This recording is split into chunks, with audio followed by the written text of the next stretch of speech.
Very good idea. Good timing. Yeah. So it's 7 o'clock and I'm going to call the select board meeting of Tuesday, January 11th to order. And first item is approval of the agenda. Sorry to interrupt, but since I'm sitting closest to you, I feel comfortable with you taking your mask off while you're speaking, if you want to. You're comfortable with it? We got enough distance. I'm going to do that so It's people not, can hear me. we're spread out a little more. So. Yeah, Yeah. okay. So first item is approval of the agenda. Moved. Second, Moved and seconded. And we do have a need for an executive session. We're adding item 17. We have some personnel and real estate matters. So Farhad and Nick, if you can plan on staying on, we'll have to let everybody drop off and everything, but I'd like to have you as part of that, please. The only other thing I would ask, we had a number of letters. Does the board have a desire to have a conversation on masks and address that at all this evening?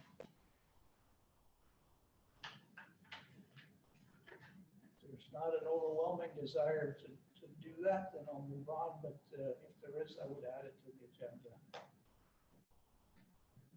One other thing to add to the agenda is Jeff Olson has expressed his willingness to continue as the Addison County Economic Development Corporation representative until an alternate representative can be found.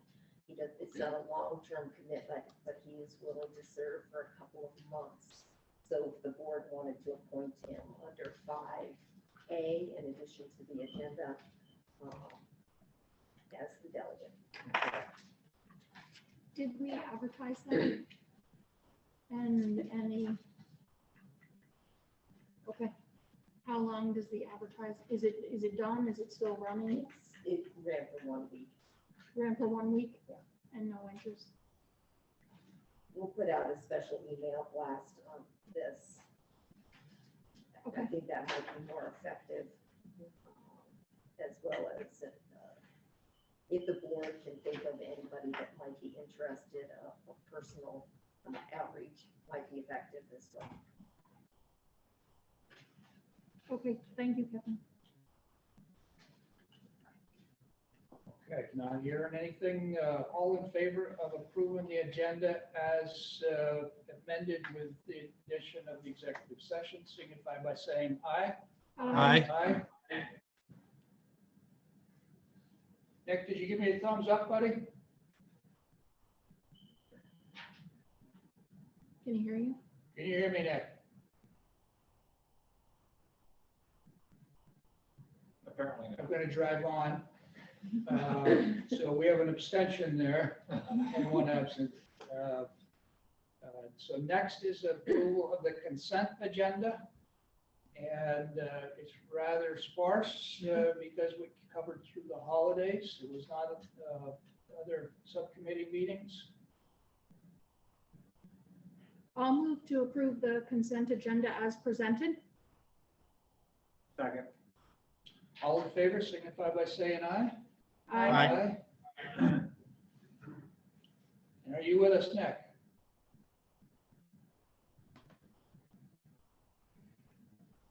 I think he hears us. Can you send him a chat and or text him? I'm going to send him a text. Gonna text him, okay, if you could do that so I can continue with the meeting. Yep. Next is citizen comments, and that's for something that's not on the agenda. I know Mr. Roy has something, if you could come forward. Okay. And so right there, and then they can pick you up on the mic for the minutes. And actually, you've given a copy of what you're going to say to Kathleen for our records. I did. Perfect. Can I just pull this down? Yeah, I mean, you're far from everyone. so what I'd like to do is read what I've here for. So I'll just start off with a couple minutes. Good evening to all of you, and thank you for listening to our concerns. My name is Eugene Roy. My wife's name is Jane. We are members of a group near the airport called the Middlebury Airport Neighbor Association. There's over 50 members in the association. The group formed over 2 years ago during the expansion of the runway to have a voice in our neighborhood about what goes on. Our biggest concern now is the airport wants to try to expand even more in the neighborhood of over 100 houses around the airport, not counting the other 24 building lots that Johnson has put off to the side. We purchased our land in 1970 and built our home and raised our family in the early 80s. Here back when the airport was just a small privately owned that sprayed mosquitoes and apple trees in the area. And there was a few other planes that would joyride around. Then back, that's what it was. Now, as you all know, the state took over and wanted to expand this airport, even though there's 2 other bigger airports close to us in Burlington and Rutland. Now the big problem is they want to build more hangars, install lights on the runway, and put up a beacon on the mountain out back and bring in bigger planes. We are all taxpayers here in Middlebury, and VTRAN, the Airport Association, back then said repeatedly to all of us, don't worry, this won't ever happen. We were lied to again and again and was not taken seriously. So now we ask for your support as board members and us as taxpayers to the town to have a seat on our behalf to and have a say of what goes on here at the airport through the town and through the state board. The last thing we want is to ruin our neighborhood livelihood of a lot of local residents by expanding this airport at this location. It's time to take action. So we are asking for a seat in the decision-making policies of this airport. Thank you. So you're the second one. The last meeting, another neighbor spoke to us about that, and so I'm hearing about it. I haven't seen anything about it yet. So because you guys are in the neighborhood, you probably hear about it first. That will have to go through an Act 250 process, and you will be, I just happen to also be the chair of the Act 250 board now, and it hasn't even come to us yet. So there will be an opportunity to enter testimony, and if you are budding property owners, you can file for party status, and certainly the town can file on behalf of the town has a right as well. So I think it'll be appropriate for us to let you know when it does come up. Because at this point, we haven't heard anything official yet. We've only heard from a couple of our citizens who are hearing that this is in the process. So I appreciate the heads up so we can kind of start fact finding and see what's going on. Okay. Yeah, we haven't been informed neither as a town nor the Act 250 board of what is exactly going on yet. Yeah, it's been quiet. And, you know, with everything that we're hearing, what might go on is really bothering everybody down through there. And what I read is how everybody feels. And so I'll do whatever we need to do to get a seat so I can find that process out through the town here. Or if you've got my email, right? I'll connect you with the Act 250 is different. It's not a town, it's a state process, independent. Okay. Do you know Prim Prakash? I know Prim. Okay, Prim gets into this deeper than I can. Okay. And Have Prim get in touch with me, and then as I hear something, I can let him know when he won't miss the opportunity, but there's a requirement for us to mail every budding property owner a notification about proceedings as well. So you'll actually get a notification in the mail. I've been getting them. There's the new residents of John's house. What is his name? I can't think of it right now. John, the one that, the yellow house right on the runway. Yeah, he didn't know nothing about, one of your sheep people, Farhad, he didn't know nothing about it. You talking about my neighbor? Yes. You Oh, didn't get- Andrew Sambrook. So Just and- have you actually received notifications? Nothing at all. Yeah. So I think it's not that far along yet. The notifications are required as they start to develop. They're probably doing engineering and planning and stuff right now. But we'll have to go through a full permitting process. So whatever we need to do, we're ready. And Prim said the same thing. He's into following up on a lot of that. He says, start here. Yeah. Here today. So We're- we're, let everybody know where we are. And so, okay. Mike? Would it be appropriate for you to tell us that the town is going to become a party? When the Act 250 comes up, the town will become a party. And I think it's important that you do. I think And it's kind of interesting that some abutting property owners have gotten notices and some have not. Well, I'd like to see one of those notices. I'm wondering what the notices are. I've got one. Could you give me a I notice? can mail it. I Yeah. can email it to you. Well, I- or drop it I off. wonder if this started before. I mean, if you actually got something, was it an Act 250 notice? This is new for me, so. Okay, Yes, it was. so that might have started before I became the chair of the board. No, no. It just happened. Yes, it happened. And I'll tell you who else you can talk to, because I know you folks are in a conversation with. I believe that Otter Creek Engineering is a consultant they're using for their master plan. So if you're ever having coffee with anyone from Otter Creek Engineering, you can certainly get some information. But again, is it appropriate for us to ask here, and get an answer that the town, when it does go to Act 250, that you become a party? I think we're a little bit early because we haven't even seen anything about it. We will actually receive a notification, so. Why wouldn't you want to become a party? I think I'm not saying that we wouldn't want to. I don't even know.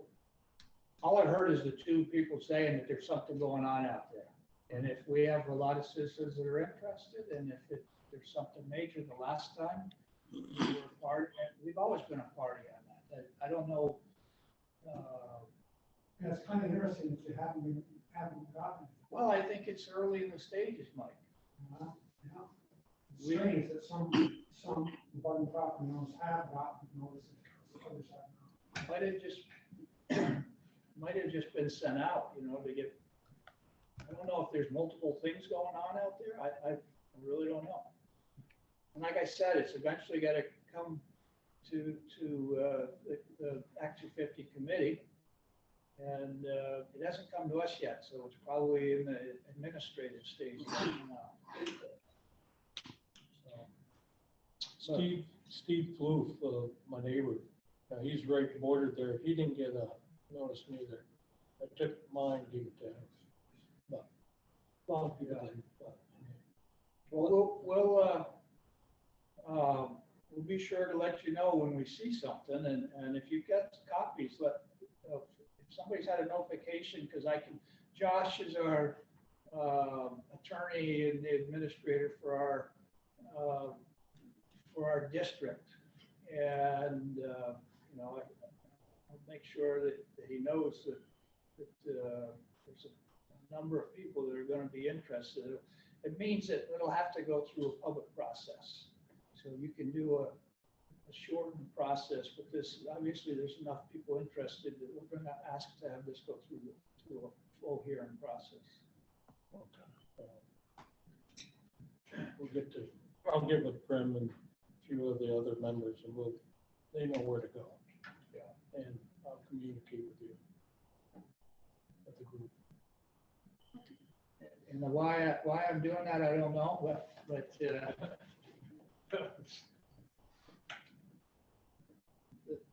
Yes. I would like to speak up when Eugene is I just read what I wanted to Yeah, read. and thank you. Thank you, Appreciate it. everyone. Kathleen has a copy of what you read. Yes. Okay, great, thank you.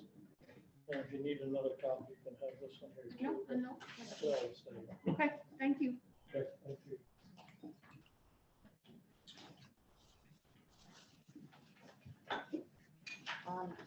Thank you, Brian, for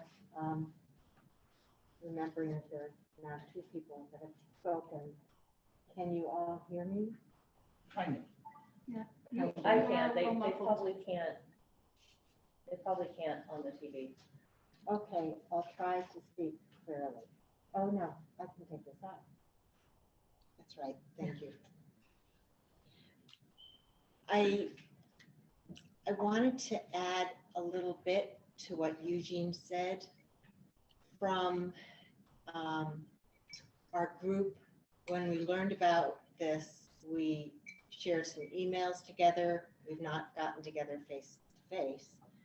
And our purpose in bringing it to you is to let you know that there's a real need for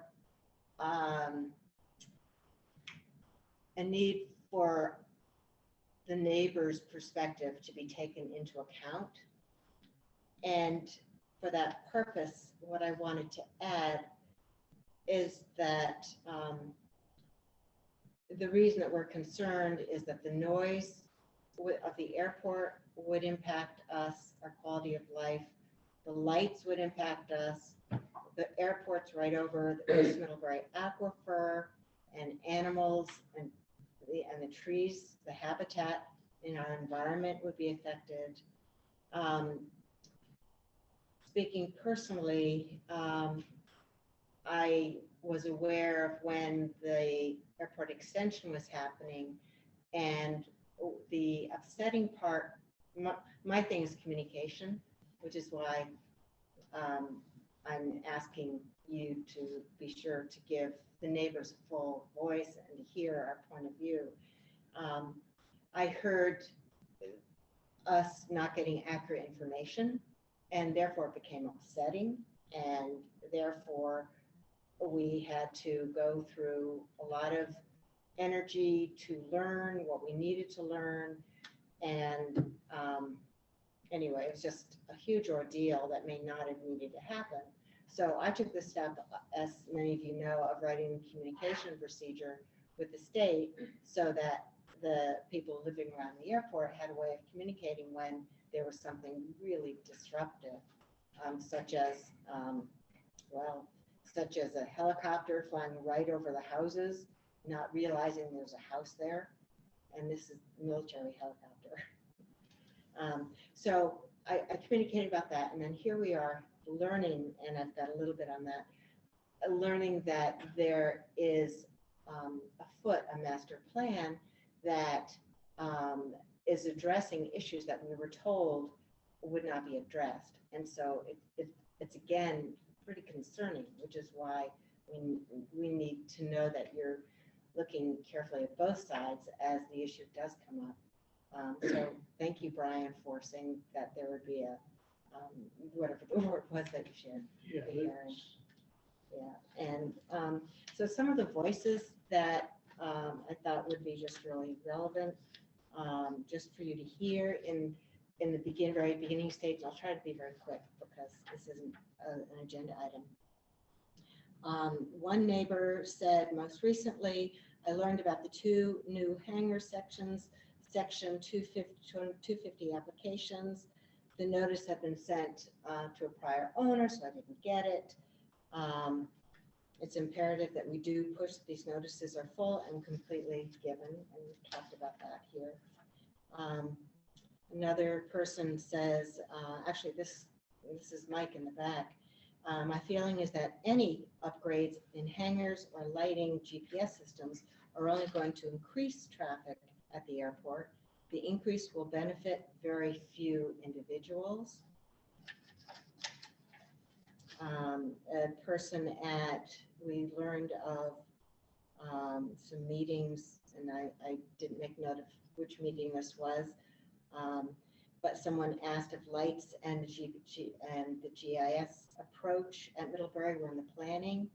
And Dan DeLubriere said it was being looked into as part of the master plan. He's the kind of the head of, well, you probably know, the head of all the transportation in Vermont. And so there is discussion happening at that state level, and we've learned.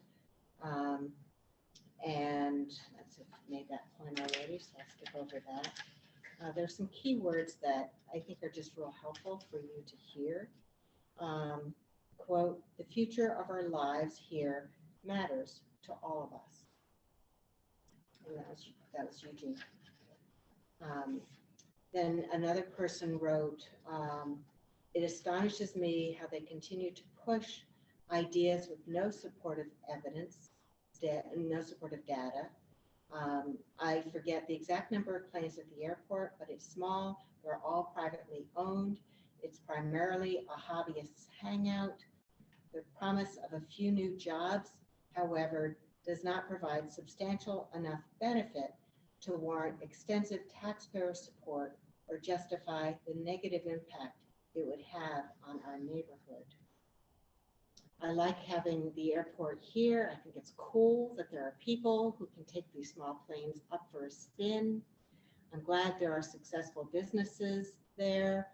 I'm always glad when businesses are successful in our community, but I resent the continued attempts at developing the airport without public input and the false claims of economic boons that, at very best, would benefit only a few while wreaking havoc with the quality of life we treasure." If you got, is that a copy you can give to Kathleen? That, or can you maybe share those? Because I think it would be better for us to have created a file, Okay. just because of the timing. And by the time it's going to be one of those deals where it becomes overcome by events, I think you guys have made a powerful argument. We understand that there's concerns out there. Okay. I've been on the board long enough now that I've been through several iterations of issues out there. First with the airport expansion, and then with the tree clearing. And it hasn't always gone smoothly. We realize that. I do know that like the hangars have been in discussion from long back. So that wasn't something just new. The lighting has kind of been off and on. I thought that they had dropped that. So that one's a little bit of a surprise to me. But the hangars have been a discussion for quite a while. There's a possibility that why some have gotten the notification and others not is if it's for the hangars themselves, since those are constructed privately, and everybody doesn't abut that. But like the lights would impact a greater circumference of that airport. So I could look into that because, like I said, Josh would be the one who's with the staff at the state who's handling that.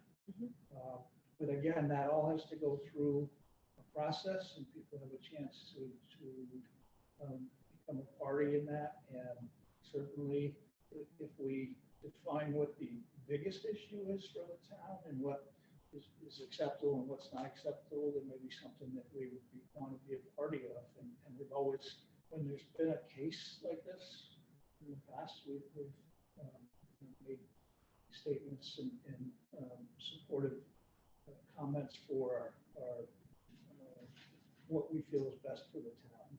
And so I would see us at least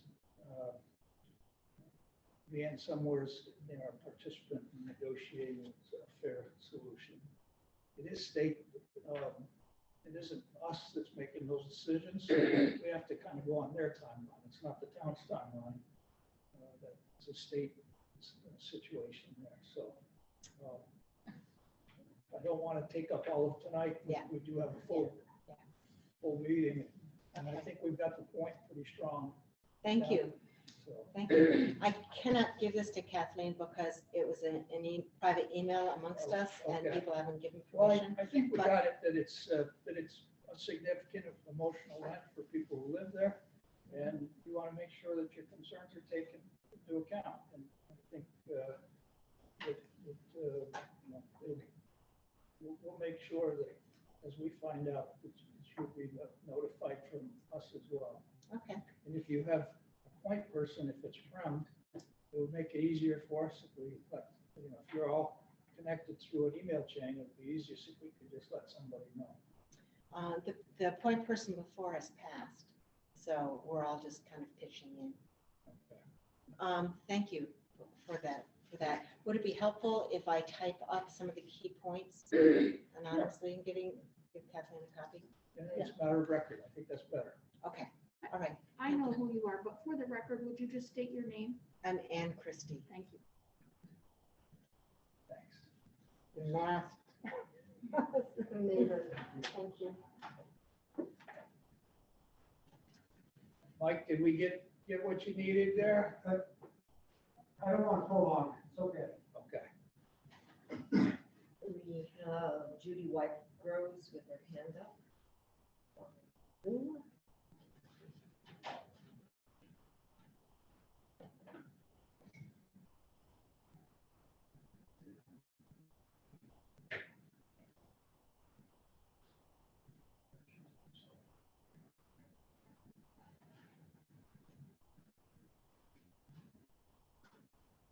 Judy, are you there with us? Can you undo the mute?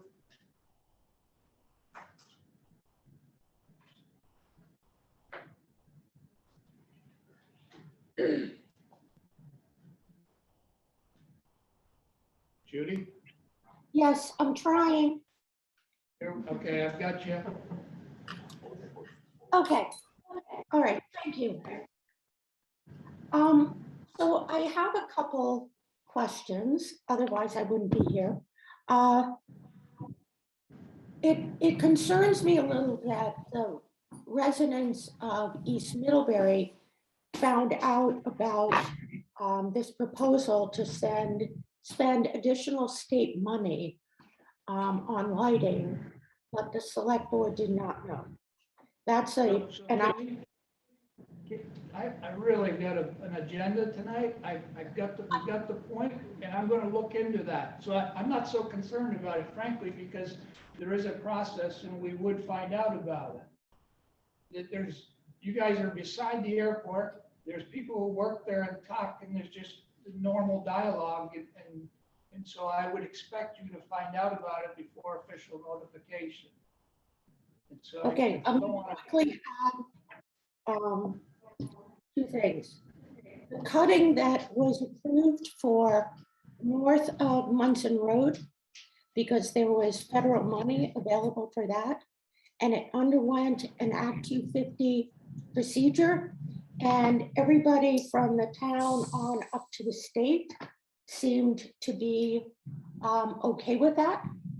And then upon further evaluation or observation, it turns out that numerous shortcuts were taken.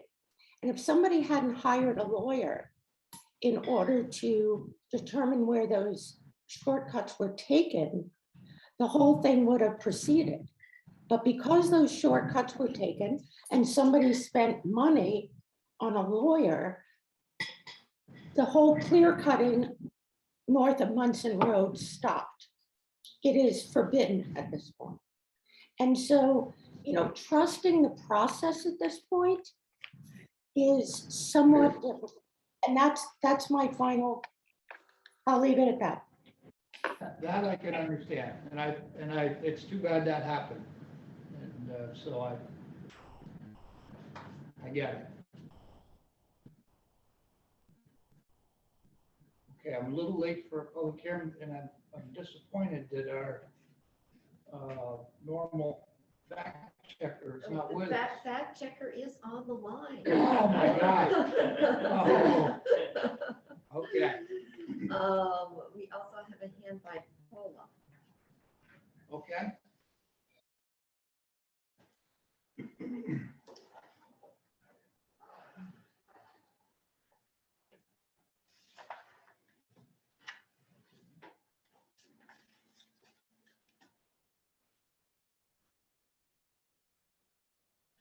Hello? Are you with us?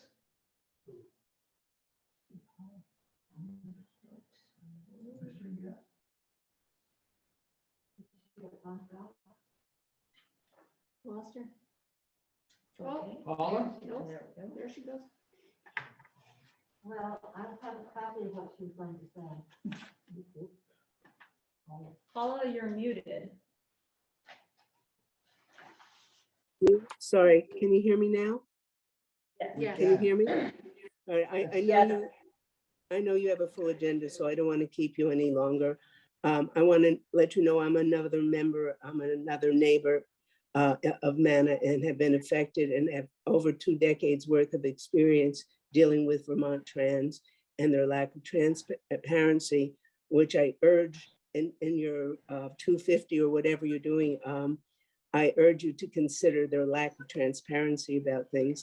And again, I'm not going to take any more of your time. I'm supporting what my other neighbors have said. And I have more to add, but not at this point because you have a full day and I appreciate your presence and your willingness to hear. So thank you. Thank you for allowing us to present some of our issues.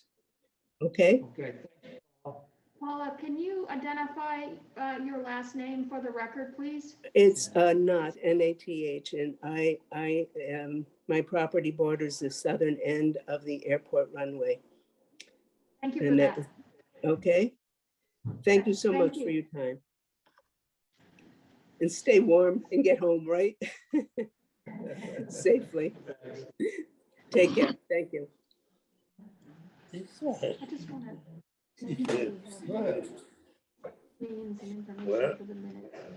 Okay, so we're going to start the public hearing on the FY '23 Thank you, general Paula. fund budget. And there's an updated set of budget documents that are available for download. And the board has been given an updated budget. Tonight's an opportunity for the select board to take public testimony on the proposed FY '23 general fund budget and prepare any final questions or requests for revisions prior to the board's January 25th meeting, when the budget will be finalized for presentation to the voters in late February. In accordance with 24 VSA, Section 127-1302, the board is conducting a public hearing to take questions and comments from the Middlebury community regarding the proposed FY '23 general fund budget. And we're going to let Kathleen do a quick review of any update revisions to the draft budget that have been made since the discussion on December 28th. And after her presentation, if you have a question or comment regarding the budget and would like to address the select board, please use the raise hand button at the bottom of your Zoom window. And with that, I'm going to open the public hearing and turning the meeting over to Kathleen. Thank you. I'll just run quickly over an updated presentation and get into the details of the changes we made to arrive at this. Generally speaking, we were looking at a 4.5-cent increase in the tax rate in our last budget draft. I told you I would go back and take a look at reserves we have in order to reduce that. So there has not been a lot of work done on reducing expenditures. It's all been on the revenue side. So with that increase in drawing on both our fund balance and anticipating more revenue from the local option tax and retaining that in the general fund, we're looking at an increase of tax revenue of $150,000, or it translates to about 1.5 cents on the tax rate, which is about a 2% increase in the tax rate. Just further detailed here. Going back to what's driving the increase: wages, benefits, capital improvements. This has been a trend of the select board to increase our investment in capital improvement. That is reflected here. Also, our equipment fund replacement, even though we shifted one vehicle to the next fiscal year, we're still seeing an increase in equipment fund replacement. And we also are seeing an increase in equipment fund maintenance. So the total of these major drivers is $418,000, and that is 3.6% compared to our last year budget for an increase. So these are often requested pie charts showing the breakdown of how we spend our money: Public Works, Police Department, Fire, Recreation and Parks, and so on. And then this is where we get our money from, the majority of which is from property taxes. Here showing the commitment from the previous year's surplus, which is a significant increase, which I can go over with you further. Here you see that I increased the local option tax. We had been estimating $1 million, and this was $1,050,000. And I think that's that. Then just a quick summary of our capital improvement expenses with, of course, Public Works leading the expenditures at about $1.3 million out of the $1.5 million budget for capital expenses. Is that fire department budget with Chief Shaw's increase?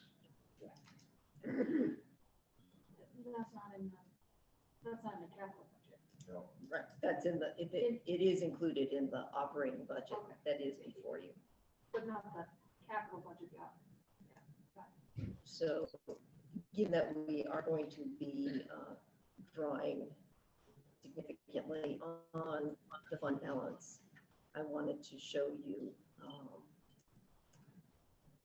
that. Can you make that any larger? Sorry, that's okay. There we go. I also have some copies for board members here. So back several years ago for FY21, the board had planned to increase drawing down reserves to increase capital expenditure funding and equipment fund. So our plan was to start out with a sizable amount coming from the fund balance for general fund to stabilize the tax rate, and for equipment fund replacement. We had broken it into those two pigeonholes, and we had planned to gradually reduce that while increasing the tax rate. In FY22, we updated the strategy, and we, instead of reducing the amount that we're taking from the fund balance, we kept it the same for FY22. We had planned to reduce the amount taken from the fund balance in FY23, but what I'm proposing in this budget is to increase the amount taken from the fund balance, and the increase from 117 in the equipment fund to 312 in the equipment fund reflects the purchase of the mower for $160,000 and a cruiser for a net of $35,000.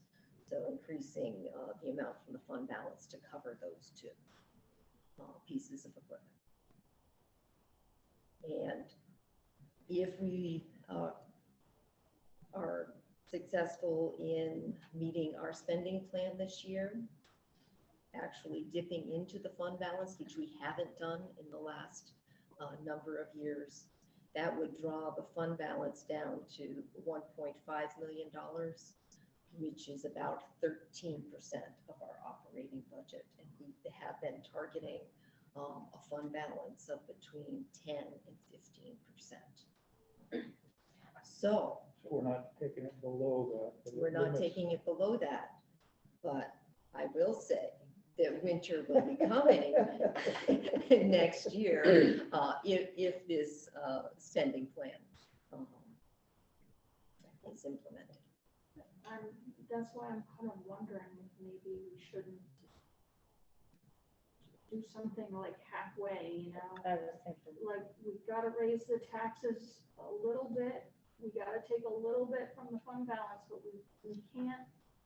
I just don't want to get to the position where we can't take any more from the fund balance and now we need to raise taxes like 8 cents. And that was our plan, to draw it down slowly. What is these last changes, what is the increase in the tax rate? 1.5 cents. Oh, I thought we were targeting like 3. We had been at 4.5 cents. So if you would like me to come back with a proposal for a 3 cent. Because we were 4 something, right? Yeah, I was hoping 4.5. we get down to like 3. Yeah. We haven't had a tax increase in forever. It's like 0.8 cents. Yeah. And I- So let me just, What would that, if you went to the 3 cents, how much do we, offhand, how much we would be putting back into the fund balance? what is that for? If we were just we're going to a 3 cent tax increase, how much That would less would we be take out? about $137,000. So that would be that would put us back to like a 15%, which is kind of where we really want to be on the upper side of that. Yeah. Okay. So I think that's the end of my presentation. And I've got Okay, are there any questions from the board or comments from the board?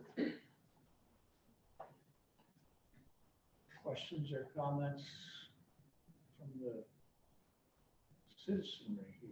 So I understand that someone is having difficulty logging on. That is on our posted agenda on the website if they want to follow the link there. Okay. Is Victoria's hand raised? Yes.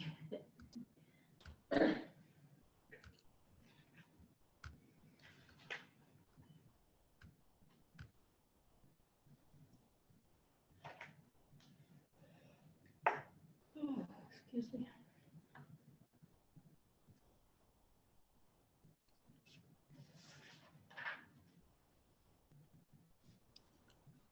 You're on mute. Hi, can you hear me now? Victoria? Hi, I Yes. can hear you. my Zoom connection keeps failing and I have to rejoin the meeting, so sorry about that. It's okay. I was almost heartbroken if you weren't gonna come. I could count on you to hold us accountable. I know, and I've set a high standard here. As you have. I need a little clarification. When you talk about fund balance, is that the surplus? Oh, Yes. is that the surplus from the last years, or is that the bridge fund that you refer to? That I'm talking about. The which? The surplus. The, Oh, okay. general fund surplus, operating So- surplus accumulated over a number of years. Okay, and the bridge fund is, how much is in that over and above what's required for maintenance and, the minimum? There is approximately $2.5 million in the fund, but the town has earmarked $1 million for water project, for the Court Street, Washington Street water project. So that's 2.5 over the required, what we need to hold for unforeseen and maintenance. 2.5 total. So you'd have to take out the $1 million. Right, So you'd have Okay. 1.5 million. okay. So, and then it looked like you were planning on buying all the replacement equipment outright rather than borrowing for it, is because of the Correct. surplus. So if you don't take as much from the fund balance that you, to have a 3-cent tax increase, will you have to borrow then for some of that equipment purchase? No, the equipment purchases are still complete in the budget. Oh, okay, all right.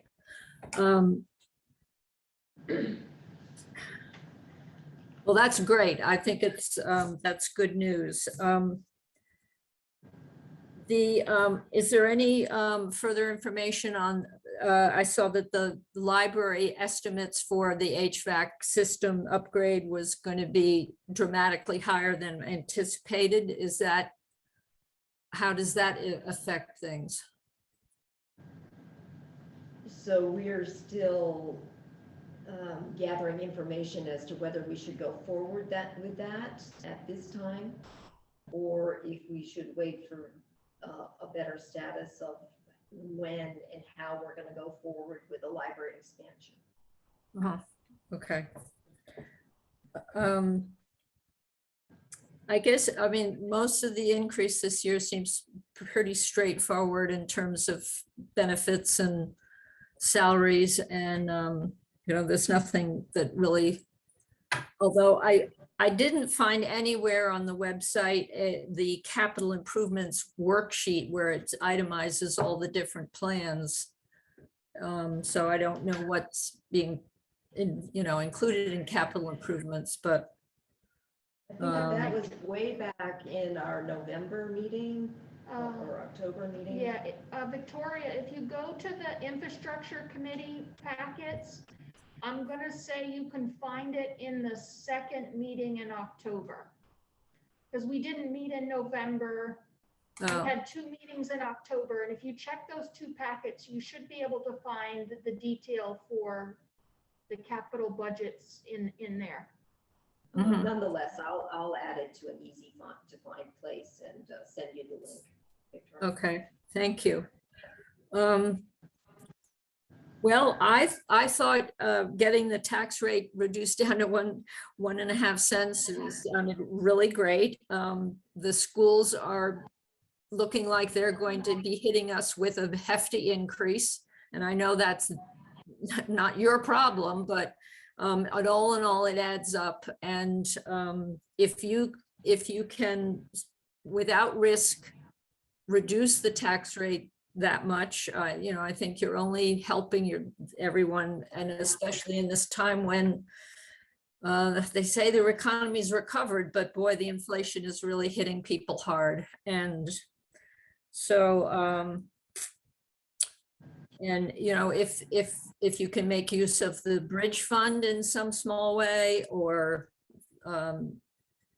without, as I say, without risk on the surplus fund, then please do. I don't know why you wouldn't, but I guess a quick word on the bridge fund.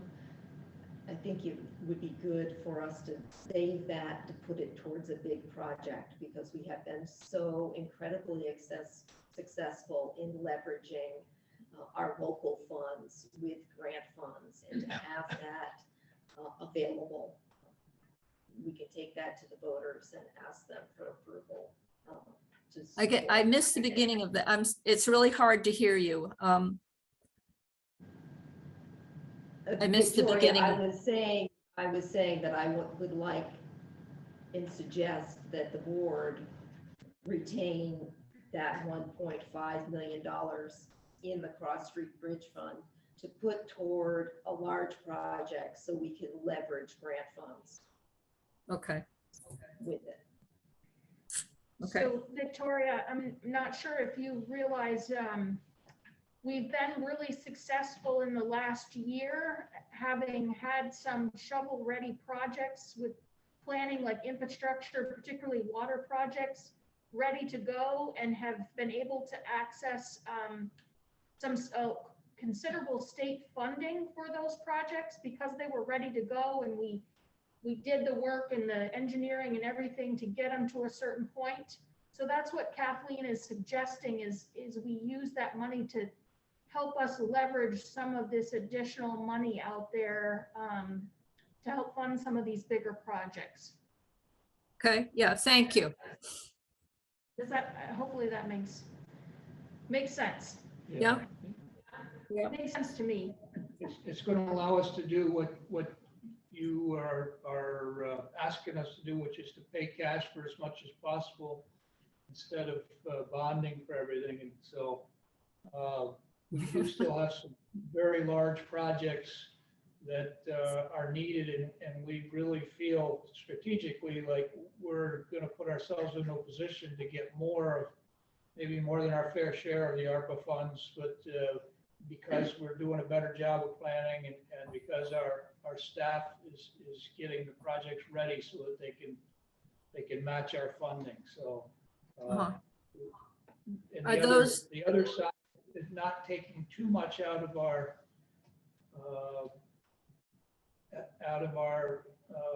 other fund balance. We want to keep it on the high side just because there is pretty strong inflationary pressure right now. So we're kind of hedging to make sure that that's why I asked to be at that 15%, just because really not knowing where we're headed, we don't want to get ourselves into a position where we got to eat all the inflation through at one time through a big tax increase next year. So I know Kathleen has warned us for 5 years as I've pushed to beat down the tax rate that the winter is coming. I do fear winter may be coming when you look at the way the markets are going right now. Yeah, if we could only see.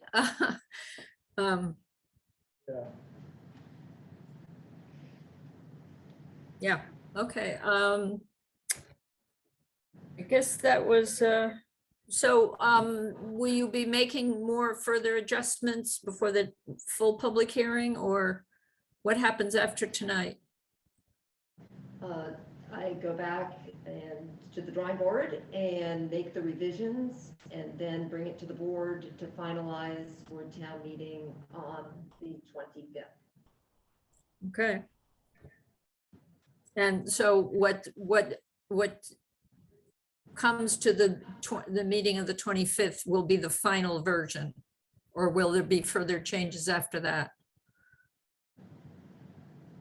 Possible further changes. I don't think we would be intending to change from after tonight. We just made a modest change, but otherwise, unless we make some other changes this evening, Okay. I would foresee that our budget is ready to go to the voters. Okay. All right. Well, thank you very much. Thanks, Victoria. It's quite a process, and it involves a lot of numbers. I'm impressed that you get it all, get all through it. So thank you.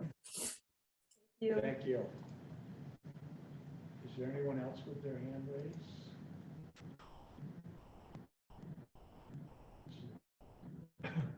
Nick had his hand raised. Are you all set, Nick? Yeah, I mean, I think really just reiterating some of the comments that came, from really Brian and Heather, but really as long as I've been on the board is I like the way the plan is to use any of the surplus for the bridge, because as long as I've been on the board, we've been extremely cautious to make sure that we didn't go down the slippery slope of this money suddenly being used for general operating funds and things that are not hard, tangible projects. And so I agree with anything we're going to do with that money, any extra. I'm still a strong advocate of it only should be for the hard tangible, which we've done incredibly well for the last few years. So appreciate that continued direction. And I know that the town will appreciate it in the long run. Nick, just to clarify, you're referring to the Cross Street bridge that- fund that rather is than correct. the- Okay. That's correct, Heather, yes. It's a Just time wanted to make zone, sure I understood. it's a time zone Yeah. change thing, so it may have come out different. But yes, Thank you. Do have anything? Were you It was raising your- already expressed by Victoria, but I would have said. Okay. I appreciate the graphics, Kathleen, and having that early and the font size. I mean, just the detail of that for presenting so early, I think it's very helpful. I appreciate that. I just wanted to add that. Okay, so then. If there are no further comments regarding the draft FY '23 general fund budget, I'm going to call the public hearing closed. And the select board will finalize the FY '23 budget. That's January 25th meeting. And I want to thank especially Victoria for her really diligent review of our budget each year. And it's nice to know somebody's out there checking us. Is there anything else on the FY '23 budget proposal for you to review, Kathleen? There's nothing for my review. We do have a couple of folks here to address the board. with their Okay. budget proposal. Starting with Chief Shaw. You know what? We did not do. Oh, there is 5A. ABC. Yeah. Can I just knock that out before we go to the reviews? And then we'll call it, we're gonna go back to 5A, which was to appoint Jeff Olson as our temporary rep. I'm like, what's 5A? Yeah. We had an item of business that before I forget it, I already forgot it once because we got on to other things. I'll make a motion to appoint Jeff Olson as interim Addison County Economic Development meeting attender. And, Representative? representative, thank you. And until we can find a replacement or until such times that he no longer can continue. Second. All in favor, signify by saying aye. Aye. Aye. Aye. Okay. All right, back to Chief Shaw. Well, I'm like a bad penny, I'm back again, so. Dave, I haven't seen you since Bob's passed. Oh, thank you. So sorry to see Well, you thank you about that. about that. That's some pretty A crappy lot of times. fond memories. Yeah, well, thank you. Thank you much. So at the December 14th meeting, I requested a change in compensation for the firefighters' hourly pay. After several conversations with board members, I came back to you with a proposal. I sent you a Excel spreadsheet with the last two payrolls that would reflect the current level of pay and then the projected level at 14 and 15. Both projections do not exceed the current budgetary obligations for hourly pay. So I'm seeking board's approval to increase the hourly pay from $12 to $15 an hour and to take out the three-step process of pay. So we currently in our payroll, we have a firefighter's pay and then an officer's pay and then a chief's pay. And that can be a little difficult to manage or to project. When I'm trying to project these out, I'm trying to get a flat rate and guys. So I would like to just do away with that and have one level of pay for all members and then a COLA adjustment every other year. So we don't have to spike up and spike down. We can keep it at a level playing field here and stay current with market. This would tie in nicely with our recruitment and retention program we're putting together in the fire service. And as you know, the most valuable resources is human resources, and that's where we are the thinnest. We can fill the station with all the bright red shiny fire trucks you want, but if you don't have anybody to run them, we're in trouble. So the budget includes your proposed request from the 15. So I looked at the spreadsheet and it seems reasonable. The number, I mean, it's an increase, but it's not huge. And I think it's past time get that number where a little closer to where it should be. Yeah, I would agree with you, for sure. And I think the, sorry, I'm just jumping right in here. My approach. Yeah. Good. I think the every other year COLA is good for now, but maybe in a couple of years, let's see where things are and Yeah, I certainly would note that, and every couple of years, we'll just take a look at it and And working we'll, with you Kathleen, know, we can see whether it's time to make another adjustment or not. yeah, Yeah. okay. I'm good with it. Thank you. Thank you for taking the time to put this all together and the memo and the spreadsheet. It's appreciated. Thank you much, appreciate it. Any other questions or comments? Yeah, I have one, Brian. First of all, yeah, I appreciate the chief bringing this issue forward to us because it's past time to take care of this. I mean, this is one of the core missions of what we do as a town, you know, being, you know, public safety, public works and libraries and governments and parks and rec, and we have to take care of that part first. This is appropriate, and I appreciate moving the, you know, this along as quickly as we have. I actually would like to, hopefully, in a few years, we'll actually have to increase the budget because hopefully it will increase our recruitment.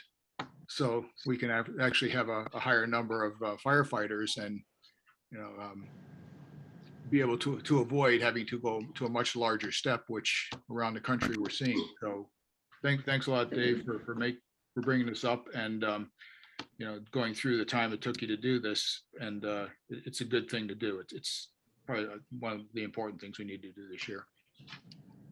Thank you, Matt. Okay, so we actually don't need to, we just need to give them a head nod that we're good with it. Okay. Thank you for your time. Yeah. Appreciate it. Good Our work. heads nod. Mr. Waite would have been proud of you with that nod. Yeah, yeah, you're right, Brian. Thank you much. Have a good evening. Is that Heidi in the back? We don't have to make a decision, Brian. But we just, I think we all agree, we don't necessarily need We don't need a motion.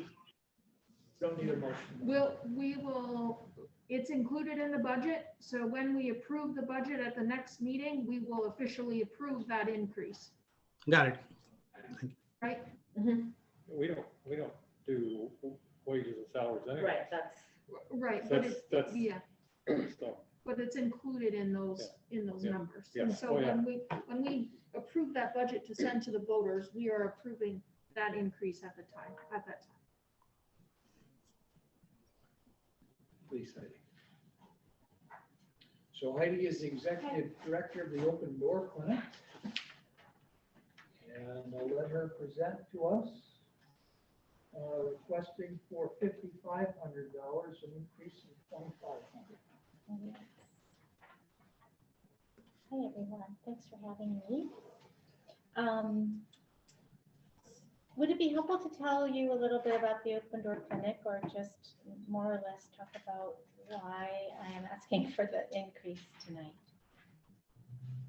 I think just sharing it for people that are watching, briefly your mission. I would hope that most of the board knows about the Open Door Clinic, Okay. but for those watching, and then importantly, why you're asking for the increase would be probably. Okay. So we put together a fact sheet today, but basically the Open Door Clinic is a free clinic for the uninsured and underinsured members of our community. And we try to provide those services in a compassionate and respectful and culturally sensitive manner until a permanent healthcare provider can be established. So it is always our ultimate goal to kind of intersect with someone when they have a need, and then to explore insurance options with them. But it's ultimately the individual's decision to decide whether or not they want to remain a patient of ours, or if the circumstances line up, they can obtain insurance at an affordable rate and move on to a primary care provider. So I'm here tonight to ask for an increase for several reasons. While the bar graph, having done it this is really not the way to do a presentation, but it's kind of like, well, that doesn't necessarily look very remarkable for what is laid out there. But over time, we have seen a gradual increasing number of patients from Middlebury. Last year, in 2021, we saw 148 Middlebury residents at our clinic, as compared to 90 in the year before, and 131 in 2019. And to those 148 people, we provided 273 medical visits, 32 dental visits, and 35 case management services and consults. And that's something we really pride ourselves in at the ODC. We do a lot of case management and wraparound services. And 39 of those individuals, one of the other things we do at clinic, we have a Vermont Health Connect trained person who meets with all of our patients, who meets with any community member who is interested in exploring health insurance.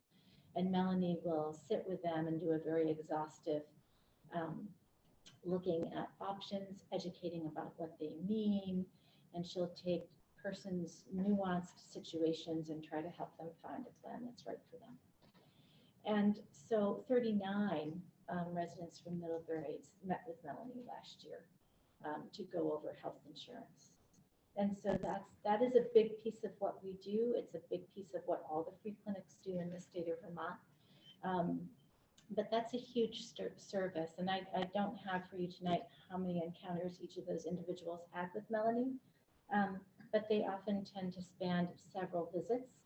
And then she is a fierce advocate and very tenacious, and will help them through the trajectory of signing up for insurance, which is often not straightforward with Vermont Health Connect. So, you know, I was, as one tries to assign a value to a town's allocation, I just looked at, for instance, at a $3,000 allocation with last year's number of visits, that equates to $9.84 per medical and dental visit combined. And that would jump to, at $5,500, $18.03 per medical and dental visit, which is just a part of what we do for all of those residents. So it seems, I last visited you in 2015 asking for an increase from $1,000 to $3,000. And I thought that this, while last year was an anomaly of sorts, I think it also marked a time for me to think about approaching you again, approaching towns in general. And I've also worked very hard in my role to, you know, I'm always looking at a broad constellation of funding sources for us. We don't charge for any of our services. So we're constantly looking at grants and local fundraising, etc. So, you know, this little wheels is saying that 2.9% of our total income comes from the towns in Addison County. And, you know, you can see that we are also asking for funding from many other sources. So I'm constantly looking at all of those possibilities for us as we grow. And that's, I guess, the other thing I wanted to talk about is our general growth. You know, I think for a long time we have identified ourselves as the ultimate safety net organization in Addison County. But I think we've become much more than that. I think that we certainly, for the migrant workers, our H-2A workers, we have become the permanent medical care home because they don't have other options, as they don't get benefits. But whereas we used to see people for primarily acute care, we are now seeing our patients for a lot of chronic care, and we're managing increasingly complex patients at clinic. So once they leave our doors, you know, they often have 2 or 3 referrals for area specialists, et cetera, and we're coordinating all of that care to ensure that they are kept whole and don't fall through the cracks. So we're seeing more people, we're seeing more complex people. Our dental program has grown significantly since 2016. We now have a part-time, we now employ a part-time dental hygienist and assistant. In the last 2 years, we've invested more in our clinical nursing hours, especially last year during COVID. And for the first time ever hired a part-time bilingual administrative staff person last fall, and are now looking to grow further by hopefully finding a bilingual dental coordinator. And we've expanded our benefits this year a little bit. So in a microcosm kind of way, I can relate to some of the budget that you just presented. And, you know, I think we are a respected healthcare player within the community. We have collaborative relationships with a number of agencies. We certainly work together. And I think that our main focus is increasing access to care. And so during COVID, I think we were very proud to see that some of the things we've worked so hard on in the last decade, that is to cultivate relationships with farms and farmers, etc., to build trust. I think it was that foundation that allowed us to be so successful with vaccinating some of the hardest to reach in the community, quite frankly. And I'm really proud of the numbers and proud of the staff and volunteers who worked tirelessly to do that. So I think that we are an integral part of the healthcare network now in our county. And so, you know, I think it would be great to have, I think all of those things together hopefully justify more support from the town. I'm happy to take any questions. Any questions, Heidi? Yes. Heidi, can you just comment a little bit on what other towns you're asking increases from for this coming budget year? For this coming budget year, only Ferrisburg. Since I've been at clinic,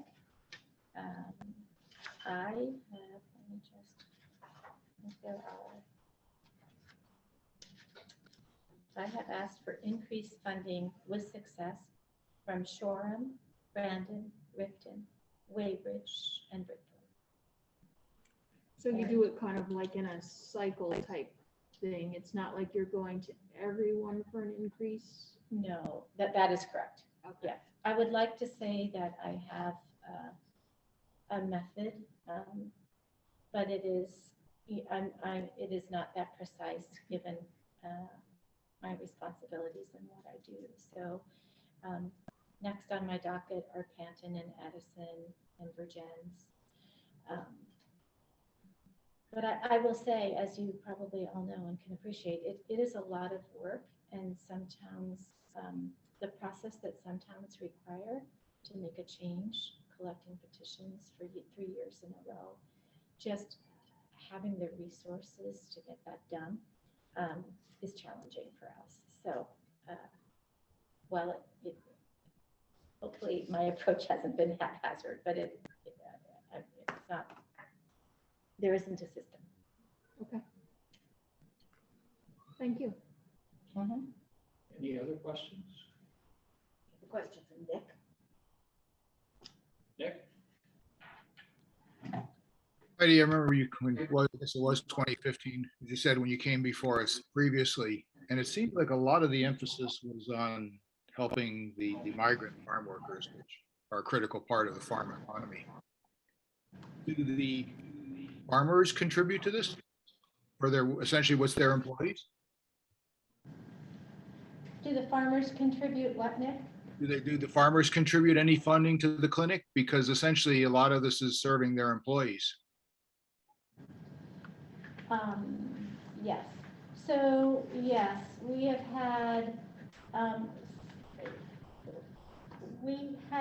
done specific outreach to the farmers in the past, particularly when we were doing the transportation program. And our appeal to them was met with very limited success.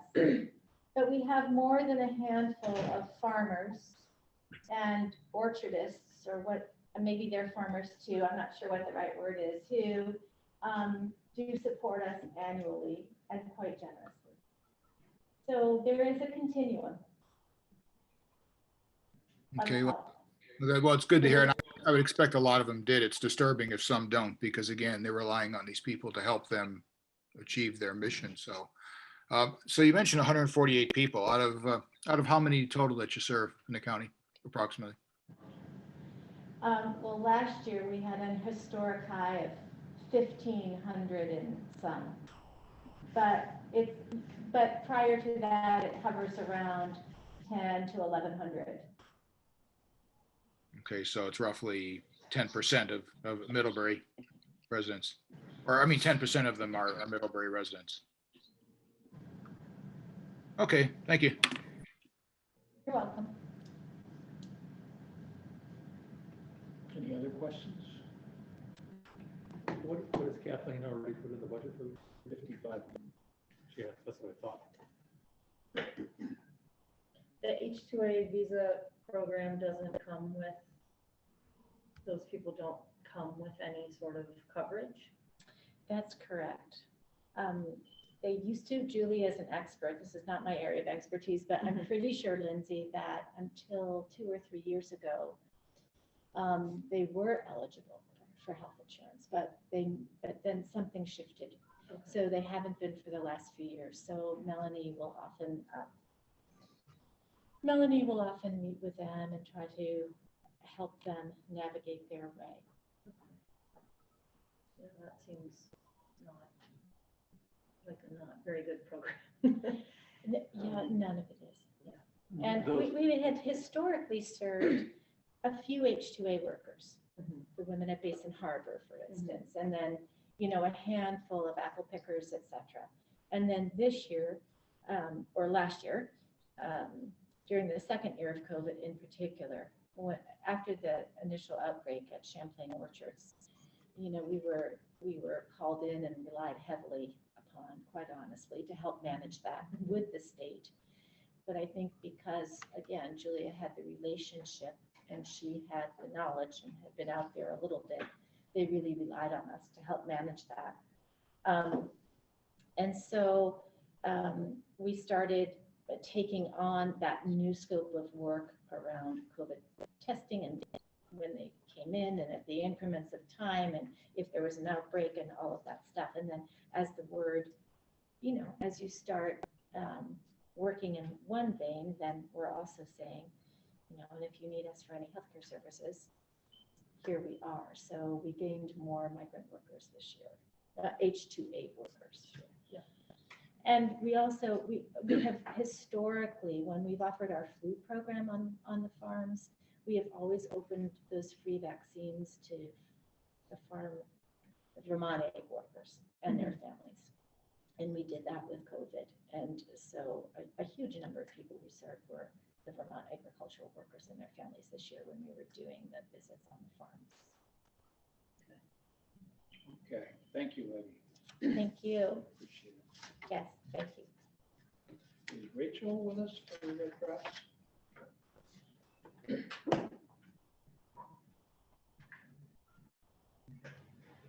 I'm not seeing the Red Cross representative. If you'd raise your hand, please. I'm seeing Tracy from Agewell. Let's go on to Agewell and we can come back to the Red Cross. So Thank you, Heidi. Thank you. Tracy Schamberger's here who's the Director of Public Relations and Business Development for Agewell. And they're requesting $4,000 in town funding, an increase of $1,000.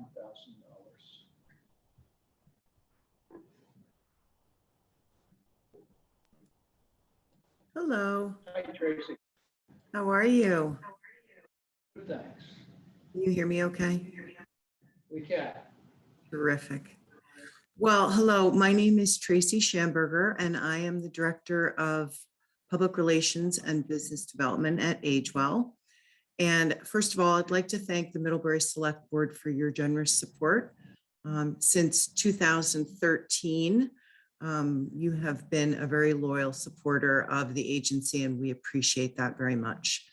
I'm just going to give you a little history about AgeWell, a little information, and then also talk about how AgeWell has impacted Middlebury residents in particular. So AgeWell's mission is to provide the guidance and support that inspires our community to embrace aging with confidence.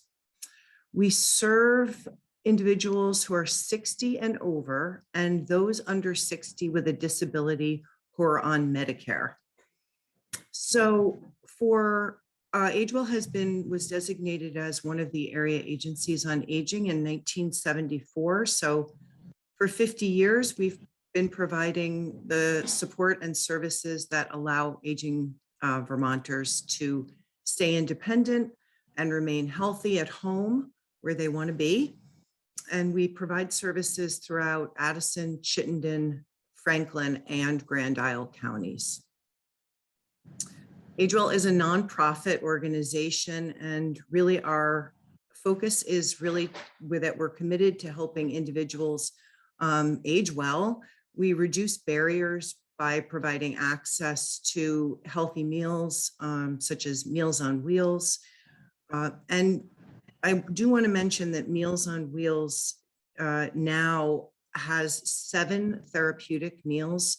So we're able to provide food and nutrition based on someone's particular health, and we can mitigate risk factors such as diabetes by keeping them on therapeutic meals. So that's something that is changed within the last 2 years, but nevertheless, we've been providing Meals on Wheels since 1974. Our programs and services are delivered by our staff, and we have a very large volunteer program with over 1,100 volunteers. And in Middlebury, 61 residents are very dedicated Meals on Wheels volunteers. We really have seen a huge demand in increase for need of services, particularly during COVID, when at the height of COVID, we saw as much as a 40% increase in the need for services. That was largely due to the fact that people needed to stay home and stay safe. And so recruiting volunteers was a huge focus for us during the pandemic. We are continuing to see an increased need for services, particularly Meals on Wheels. And also a large part of our focus this past year has been helping older Vermonters with vaccinations, access to transportation, translation services, focusing largely on our more diverse populations, and making sure that we work with our community partners and our staff to inform older Vermonters that there are options to get to a vaccination site, in-home vaccinations, transportation, and that's been a huge focus of our work, as you can imagine, over the last year. So thanks to the support from the town of Middlebury, we've been able to continue to offer our care and service coordination, our wellness programs and community meal programs. In addition, expertise on Medicare insurance and long and short-term health options and choices for care. We also have a helpline that is accessed, and I do have information about how many folks in Middlebury have called to receive information. We know that older adults living in rural areas have less access, obviously, to healthcare, including specialized healthcare, and services tend to be much more costly than those provided in metropolitan areas. And the other thing we're very clear about is that we know that Vermonters want to age at home. So we provide the support and services to ensure that that's a possibility, and all of our services are provided at no charge. The way that AgeWell is able to stay healthy is that we rely on federal and state funding and donations, corporate and individual donations, and then of course town funding, which all roll up to be able to help our aging population with the access and support that they deserve. So last year, just for a couple of highlights, we served, yes.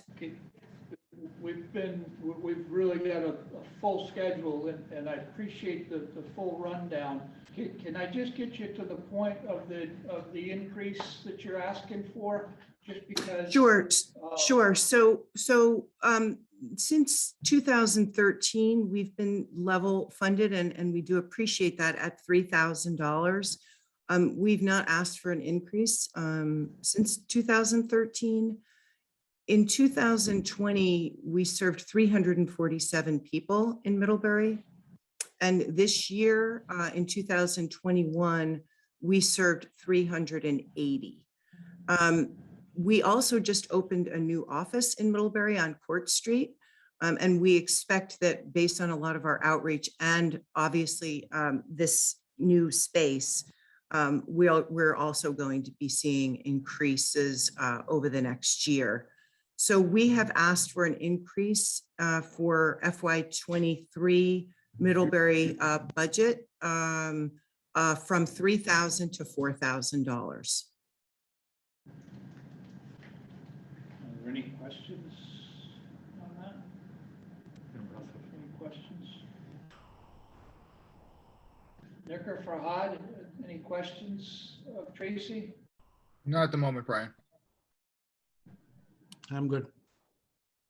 Yeah, and I don't mean to cut you off, Tracy. Oh, no, that's okay. I mean, we actually provided you in our request with a Middlebury report that was just specific to the Middlebury residents. So, you know, if there's any questions, you have that. Yeah. Right. Yeah, and so I do appreciate you taking the time to come and speak to us.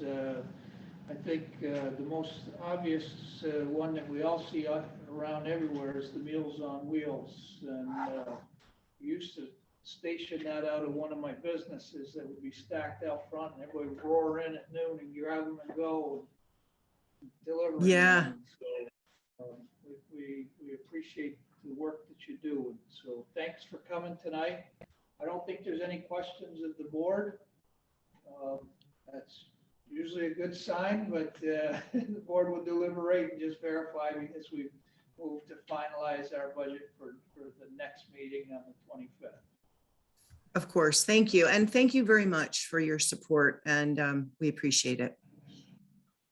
Thank you. Thank you. Did Rachel join or? Thank you, Tracy. Thank I'll put you. you back in the audience. Terrific. Thank you very much.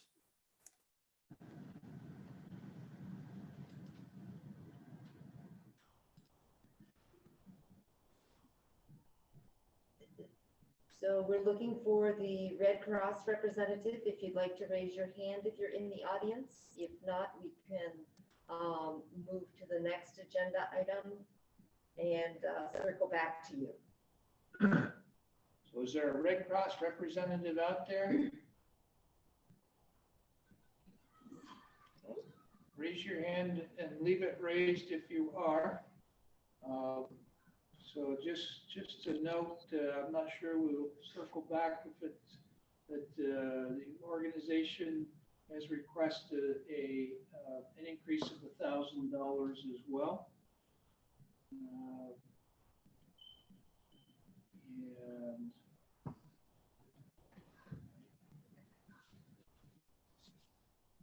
guess we won't have their presentation to consider as we discuss that. To note that they had in FY '21 had an appropriation of $3,000. Their request last year was for $2,000. And so now the request is for $3,000. To resume what they had before, okay. Okay. All right. Okay, so we're gonna move on then, we're gonna go to item 8, the draft of the town meeting warning. And Kathleen will walk us through that.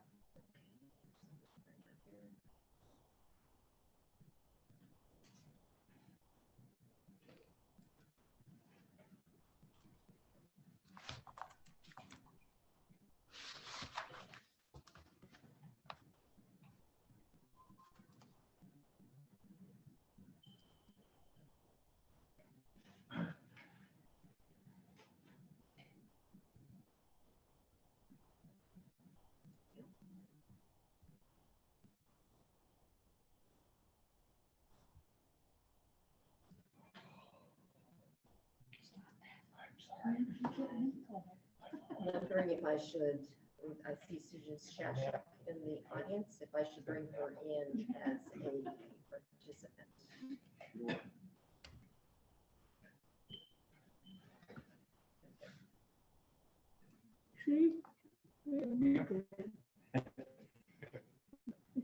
It's sleepy on this side of the room, by the way. Yeah.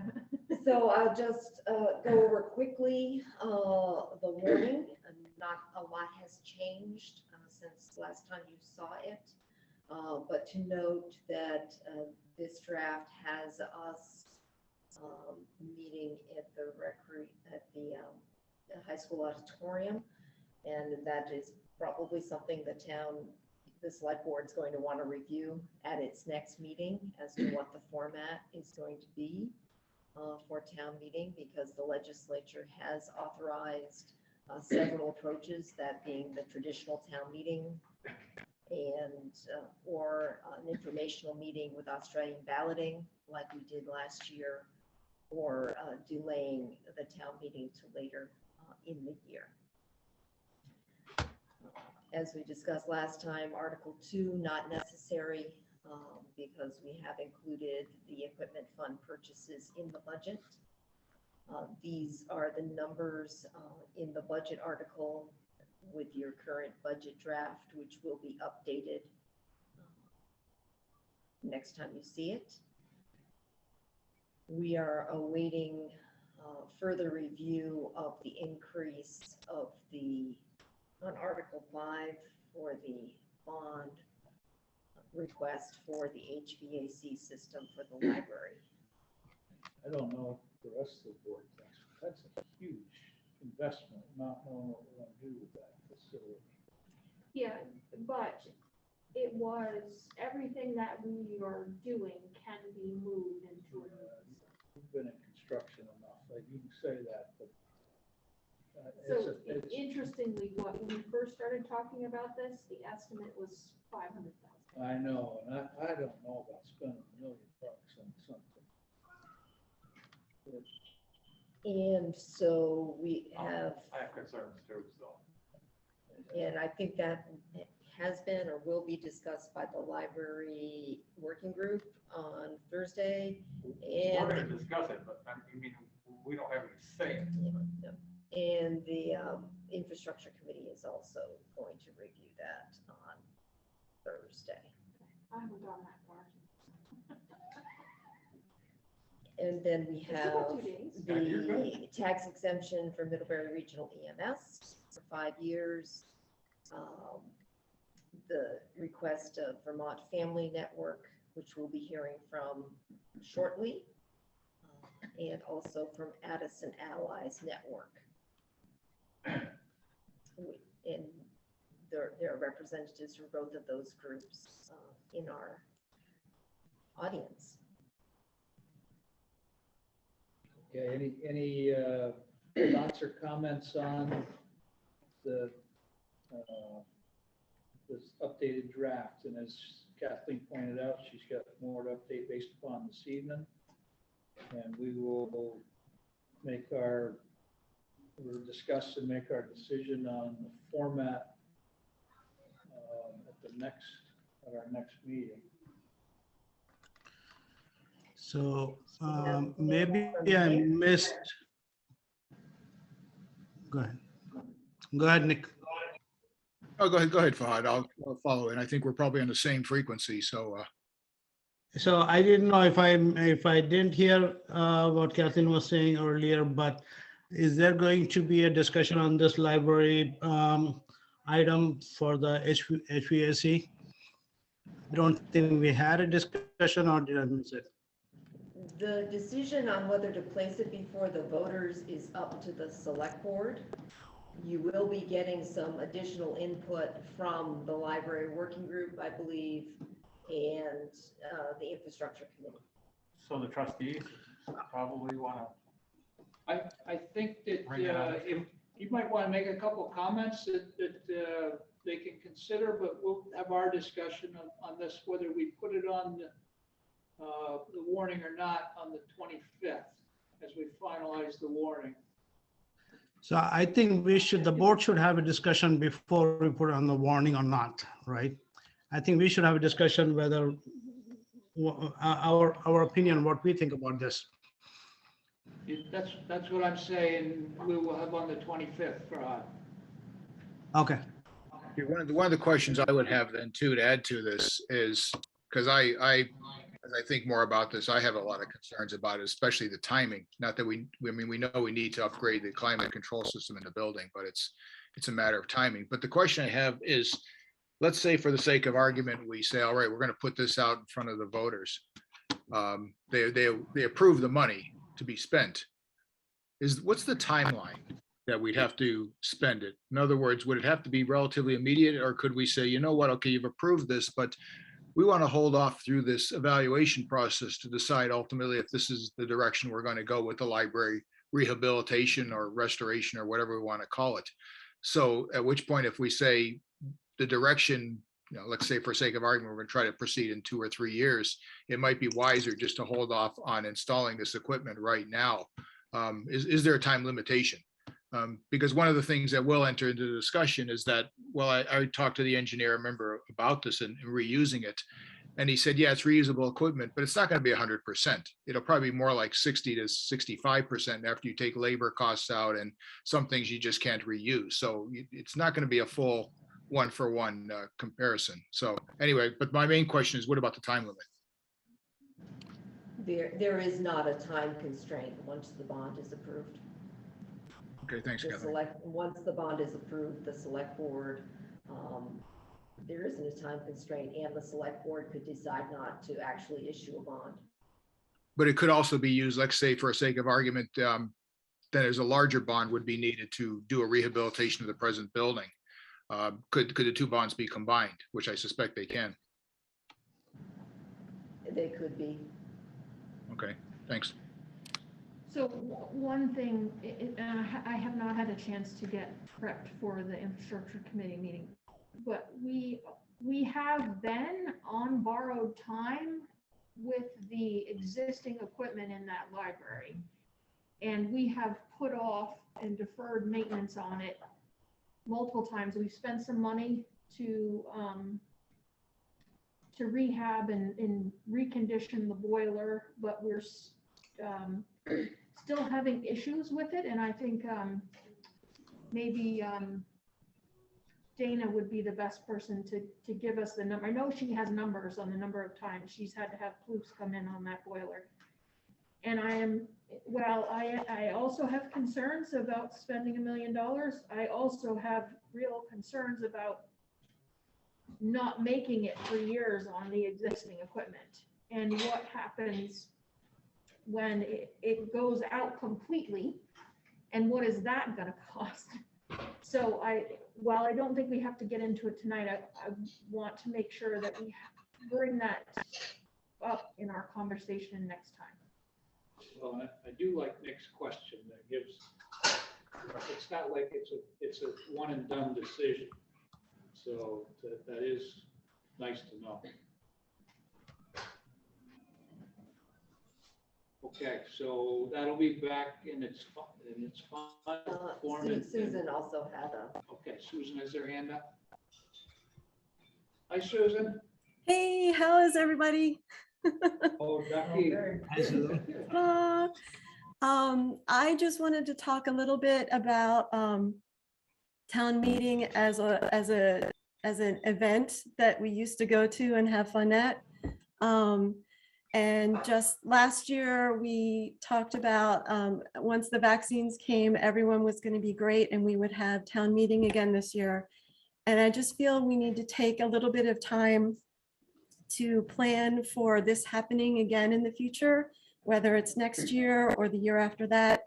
I really feel like we're going to have events like this in the future, and to have a plan for what we're going to do and not just sort of wing it each time we're in this situation. So I was personally hoping we could delay this year and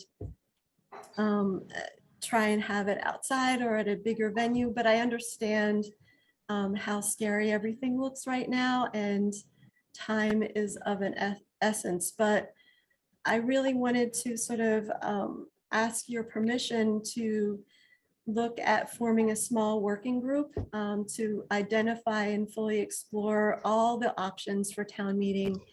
And then maybe we can bring those back to the board and put together a plan for the future. It would seem, and I did get a little brief back on this, Susan, and you're not looking for particularly staff time or board member time. This is something you're willing to head up and pursue, and then bring us what you. Definitely. There's, people who are pretty passionate about it, keep a small working group and interview staff, interview people as we need to. Definitely, we would have to interview Kathleen because she's such a critical part, but to try and do that heavy lifting away from staff and from the board, and sort of explore the options on our own and put a chart together, and maybe do what Kathleen likes and make a nice pie chart for you. I think there's enough interest for a small group to do that for you and bring it back and have you look at it. And that way you have some information at hand. Okay. Any questions or comments from other members of the board? I think that'd be great, Susan. Yeah, okay. Yeah, and by the way, don't take this town meeting lack of or attendance or whatever happens personally. Just as you become the moderator. Yeah, I was gonna say, I mean, the joke was with Jim, when he passed the baton, I said, I hope I'm not a one-hit wonder. And it's not really looking good. So I'm on a mission to make sure that doesn't happen, so. All right. Well, good luck on that. Okay, so who should I check in with just to get things started? What would you like me to do?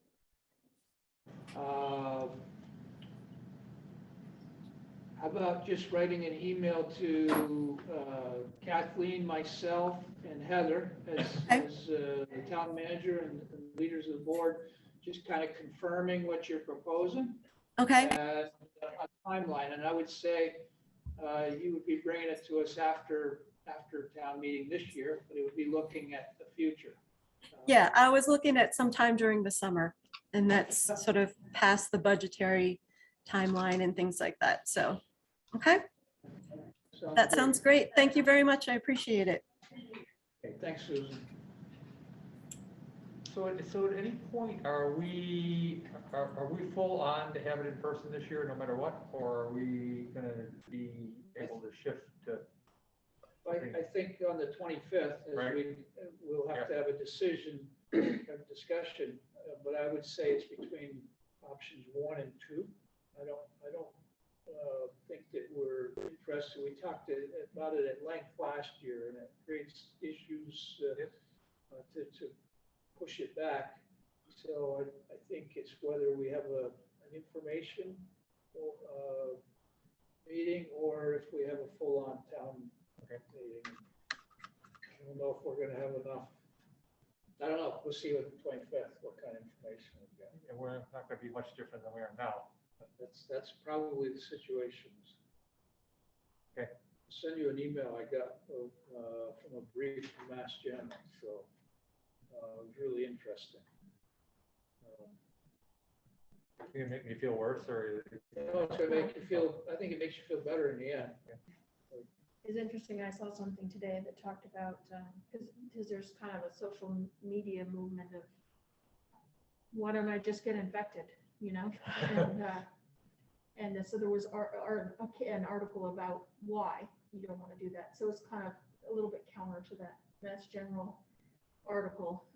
Though I still think that at some point we're all going to end up with it, whether we choose to get infected or not, we are all going to end up with it. I don't think that epidemiologist was saying to go get infected. Right. Basically saying. Hey, I already got it, okay? So I'm done. You got it now, or is it yet? Didn't you have it once before too? No. Okay. Susan, your hand is up, or is that just a holdover? I came in on the conversation. Okay, so I'm going to move us on to the nonprofit groups. Recently. I can't imagine not getting Is Veronica with us?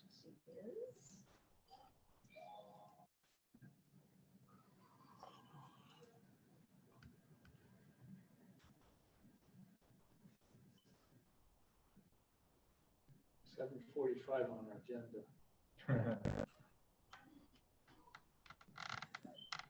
Hi, Hi, Veronica. hi, thank you for having me. Yes, I'm going to ask you for a brief, we're running an hour behind on our agenda, so I don't mean to truncate your presentation, but if you could give us the down and dirty on it, would be great. Okay, so Addison Allies has been around since 2017. We support and help migrant farm workers living in the county.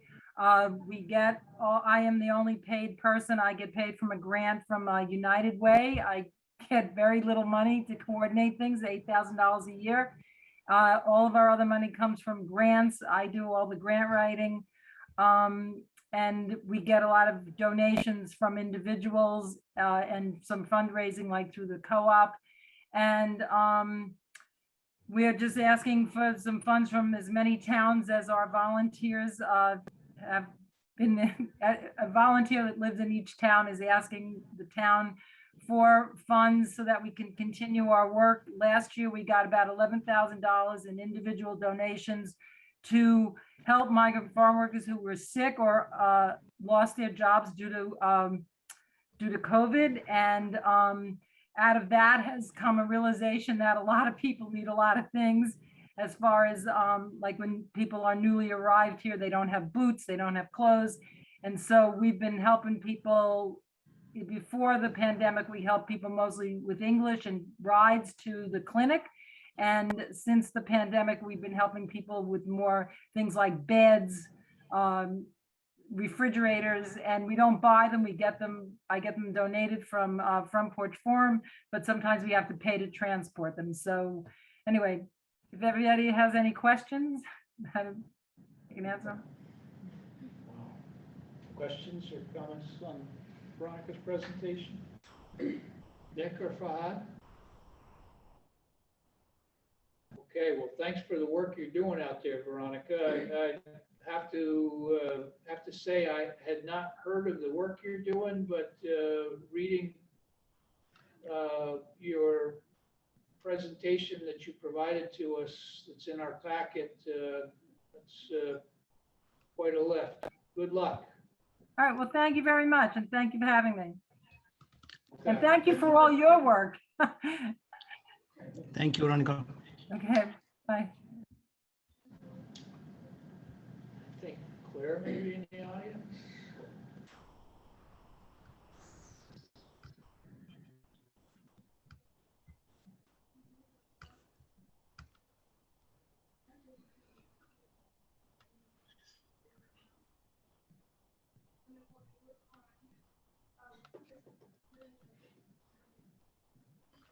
Hi, Claire.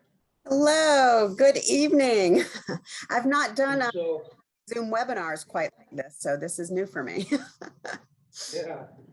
So we're running about an hour late, so I'm going to ask you to give us the down and dirty, and I think you're presenting on behalf of two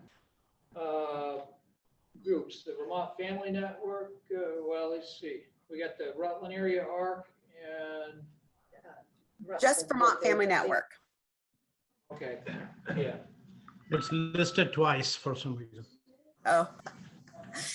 So thank you so much for having me this evening. The mission of Vermont Family Network is to empower all Vermont children, youth, and families, especially those of children with disabilities and special health needs. We are the state's only parent-to-parent referral organization. We employ parents of children with disabilities and special health needs who have walked the walk and have learned the ins and outs of navigating the multitude of systems that parenting a child with special needs requires.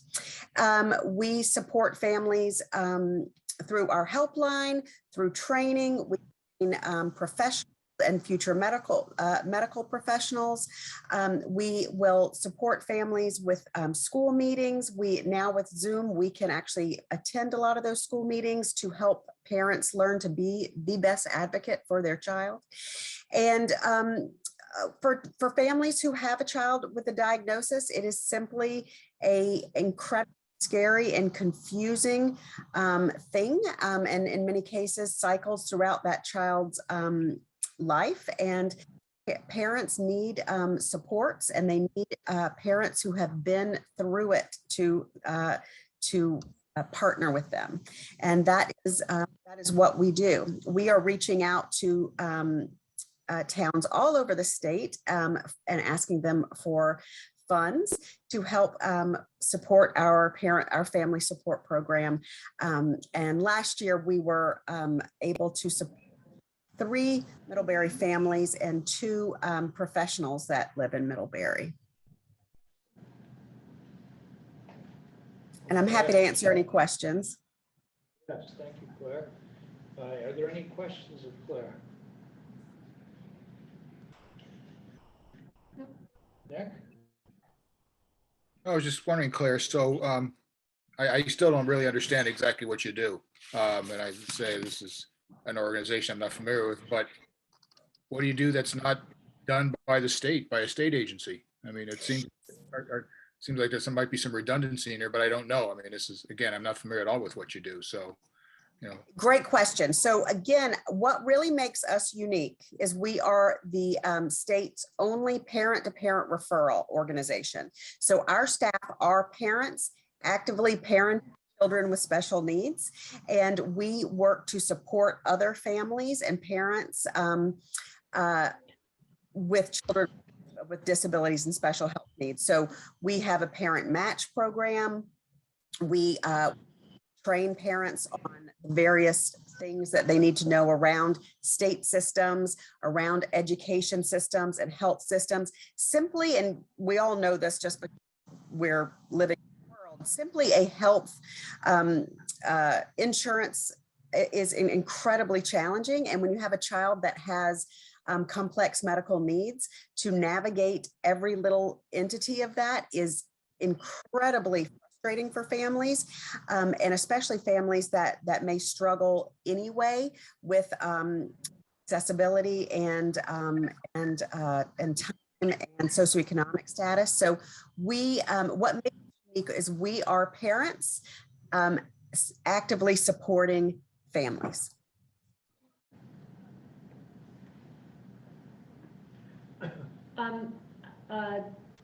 Is it your organization that does the puppets in education at Mary Hogan School? Great question. So yes, we also are the home of Puppets in Education, which used to be their own organization, but joined us in 2017. And they are amazing. If you haven't ever seen them, they've pivoted to for the time being. I do believe they might be going to a few schools now as appropriate. But yes, Puppets in Education is also part of our organization. And which age groups do you target with that program? So Puppets in Education, they specifically target primarily elementary school, but they've been working with a couple of grants through the Department of Mental Health, and they've been developing and developed a new anxiety program that they are looking to tweak for middle school age to make sure that it's developmentally appropriate. They're an amazing troupe that actually really, their programs based on what grade they're presenting to. So they may present their anxiety program to 3 different grades, and the program tweaks just a little bit for each one based on the developmental level of the child. And then I have one more question. When you say you serve 2 professionals in Middlebury, in what way do you serve professionals? Great question. So first and foremost, a lot of professionals who are supporting families of children with special needs utilize us for referrals and guidance. We also have what we call a family faculty program, and those are currently around 120 parents around the state that basically help teach medical professionals, future medical professionals, in the nursing program, as well as at UVM Medical Center, as well as other programs at UVM like therapy. And their goals are to educate these future professionals on what it's like to be a parent of a child with special needs in a medical system, and how to provide patient-centered care and be able to team families. We know that while our medical professionals are certainly the best when making calls, we know that our parents know their children the best, and that when they team together, the best outcomes are achieved. Thank you. Claire, I have a question. Looking at your form that you provided us, you have the amount of funds received from other towns as being 16,000. That's from all of the towns that serve you, like what you're asking here. I'm just curious, you have 195 towns served. Where did you come up? How did you come up with the 2,500 that you're asking Middlebury when 195 towns give you 16,000? So note that it's not 195 towns that give us funds. It's 195 towns that we served families in. So so how, I guess we get asked from a lot of nonprofits. We have a very heavy nonprofit, and it just feels like, you know, maybe we're a target town because we're so generous.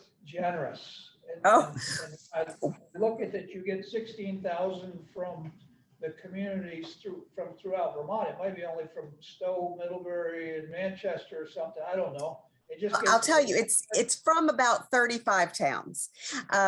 So we have about 35 towns that have contributed to us in the past.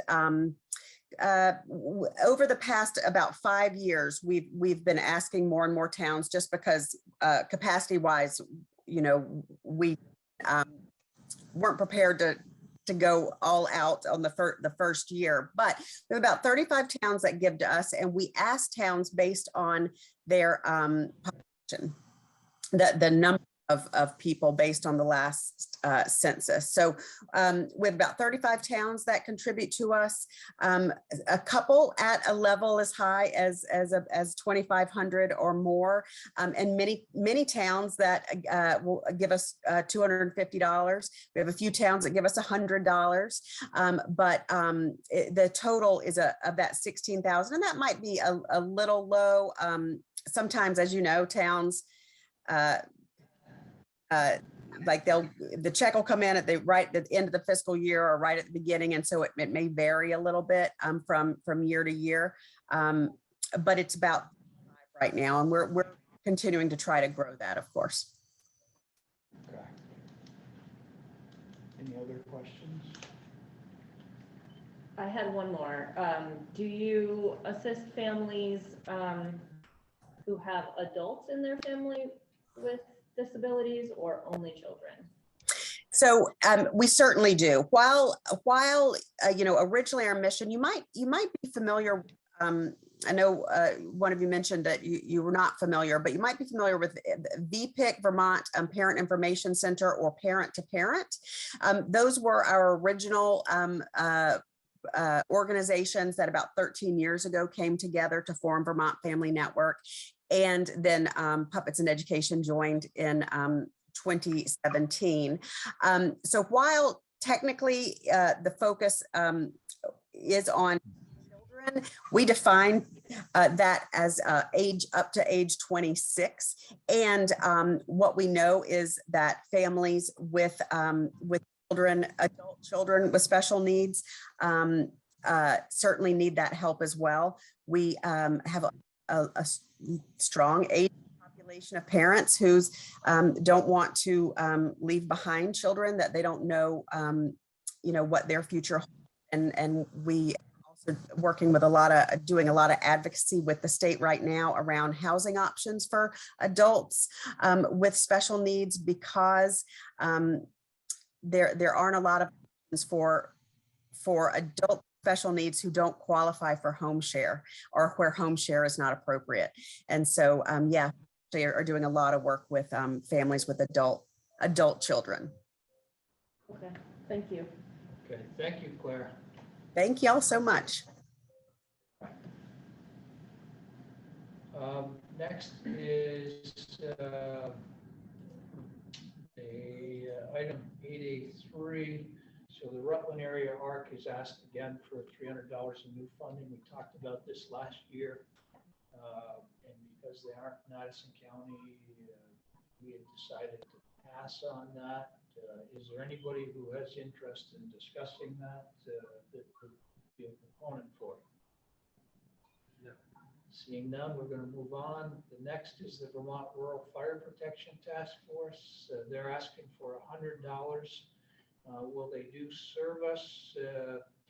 Kathleen had reached out to Chief Shaw, and Chief Shaw's response was the department has not sent a donation to this organization in the past, and although the town has benefited from the installation of 3 separate dry hydrants funded through this program, it is his belief that the program should stand alone and be funded directly through state tax dollars and not by local municipalities. Is there anybody who would like to be a proponent for $100 to the Vermont Rural Fire Protection Task Force? I'm moving on. Chief Hanley.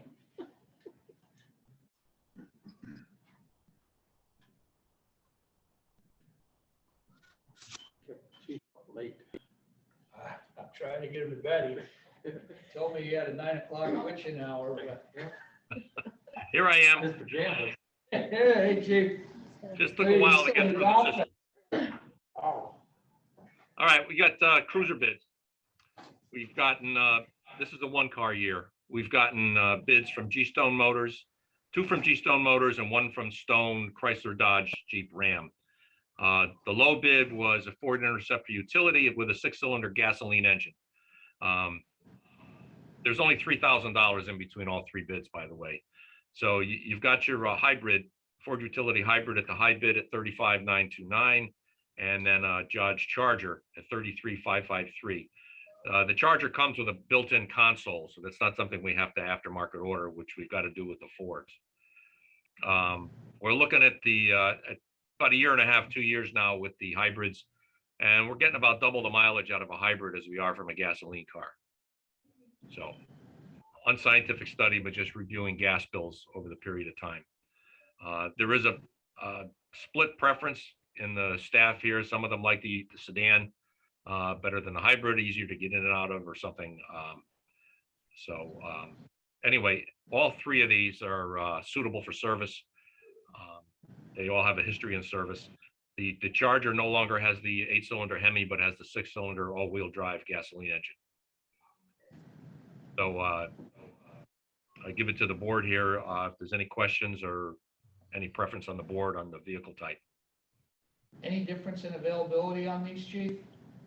We've got about an 8-month delivery time on them.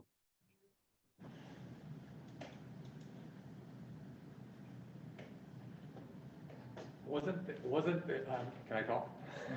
Wasn't the idea to take a look at the hybrid, see how they did, and if they did okay, then we would continue on with the hybrid fleet? Yeah, that's been the discussion, and as I said, we're getting pretty good gasoline mileage on it. It's difficult to compare price of gas only because it's been unstable. But we look at how much gallons are being used, some of their operation, and it just, all things being equal, we're getting about double the mileage on a hybrid as we are on a gasoline engine. So on an annual basis, how much does each vehicle, how many miles does each vehicle get? It depends on the vehicle. Probably getting around 20,000 miles a year, 25,000 miles a year on a frontline car. So that's more than $3,000. What's that? That's more than $3,000. 20,000 divided by, say they get 25 miles gallon times. How's the performance, chief, between the two? So they're probably saving about $1,200 a year in gas. So the savings are pretty immediate. But this is something that the Energy Committee has certainly been pushing us forward to. Yeah, savings within the first couple of years. And Yeah, I'm sorry, Chief, how many years do we keep our vehicles in rotation? Generally about 4 years. And then about every 3 or 4 years, we cycle one out to the school resource officer. Okay. And the others go for trade-ins. We learned our lesson with some of these cars, keeping them too long because they're worthless for trade-ins.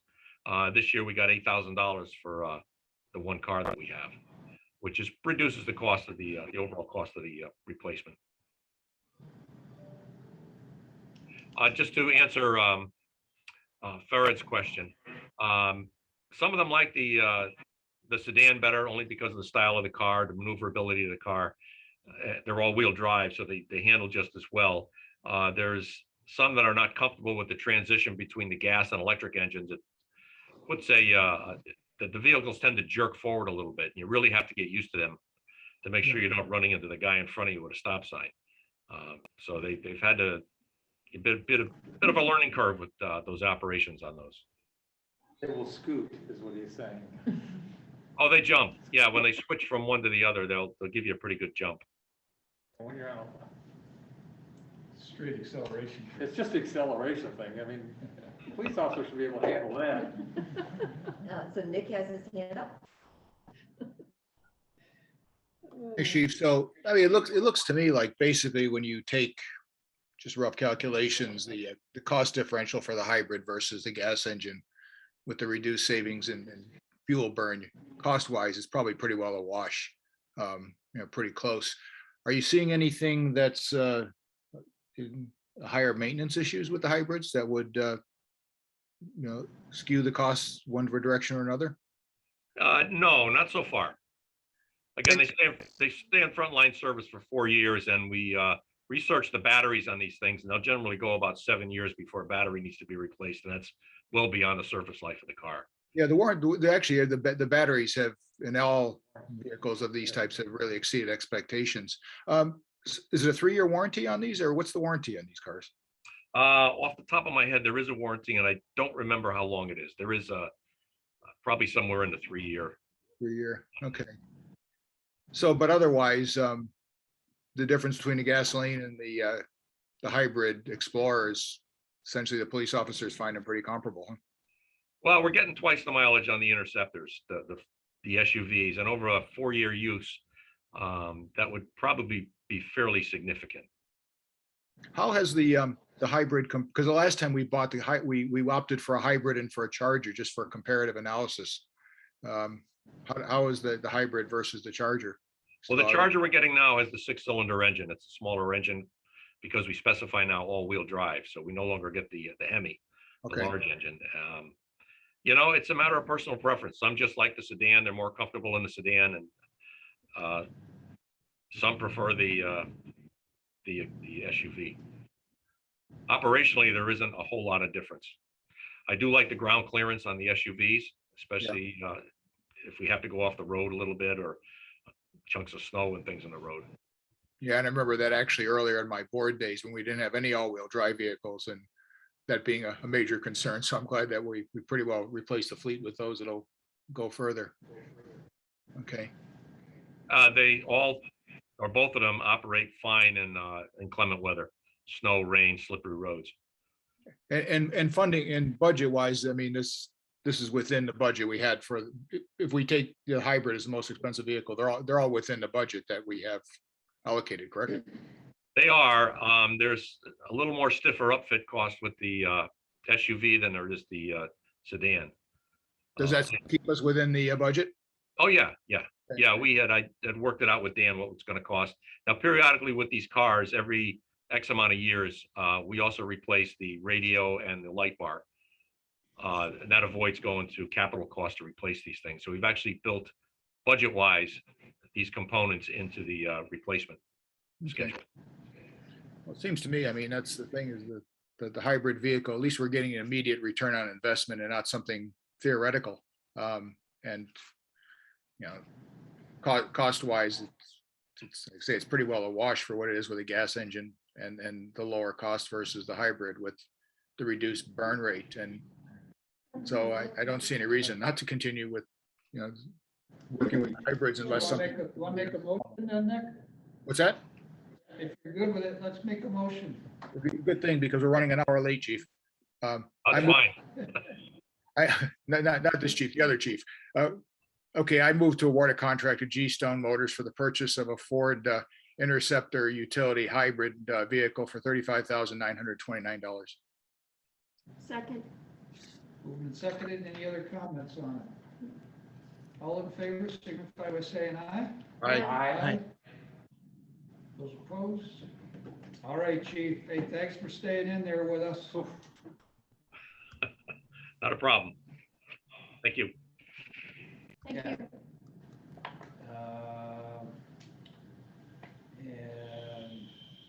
And Susan Whitmore is, or Elise, one of them should be here with us, I believe.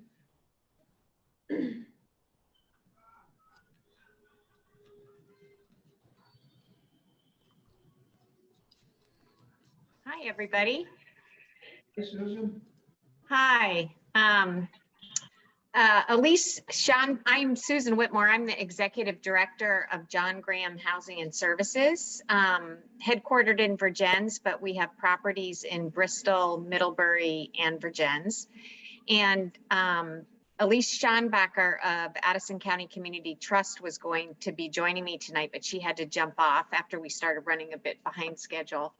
But basically, we just wanted to briefly tell you about a rehabilitation and preservation project that we are working on in Addison County at all of the 4 rental properties that have some of the primary affordable housing for people who are faced with housing instability in Addison County.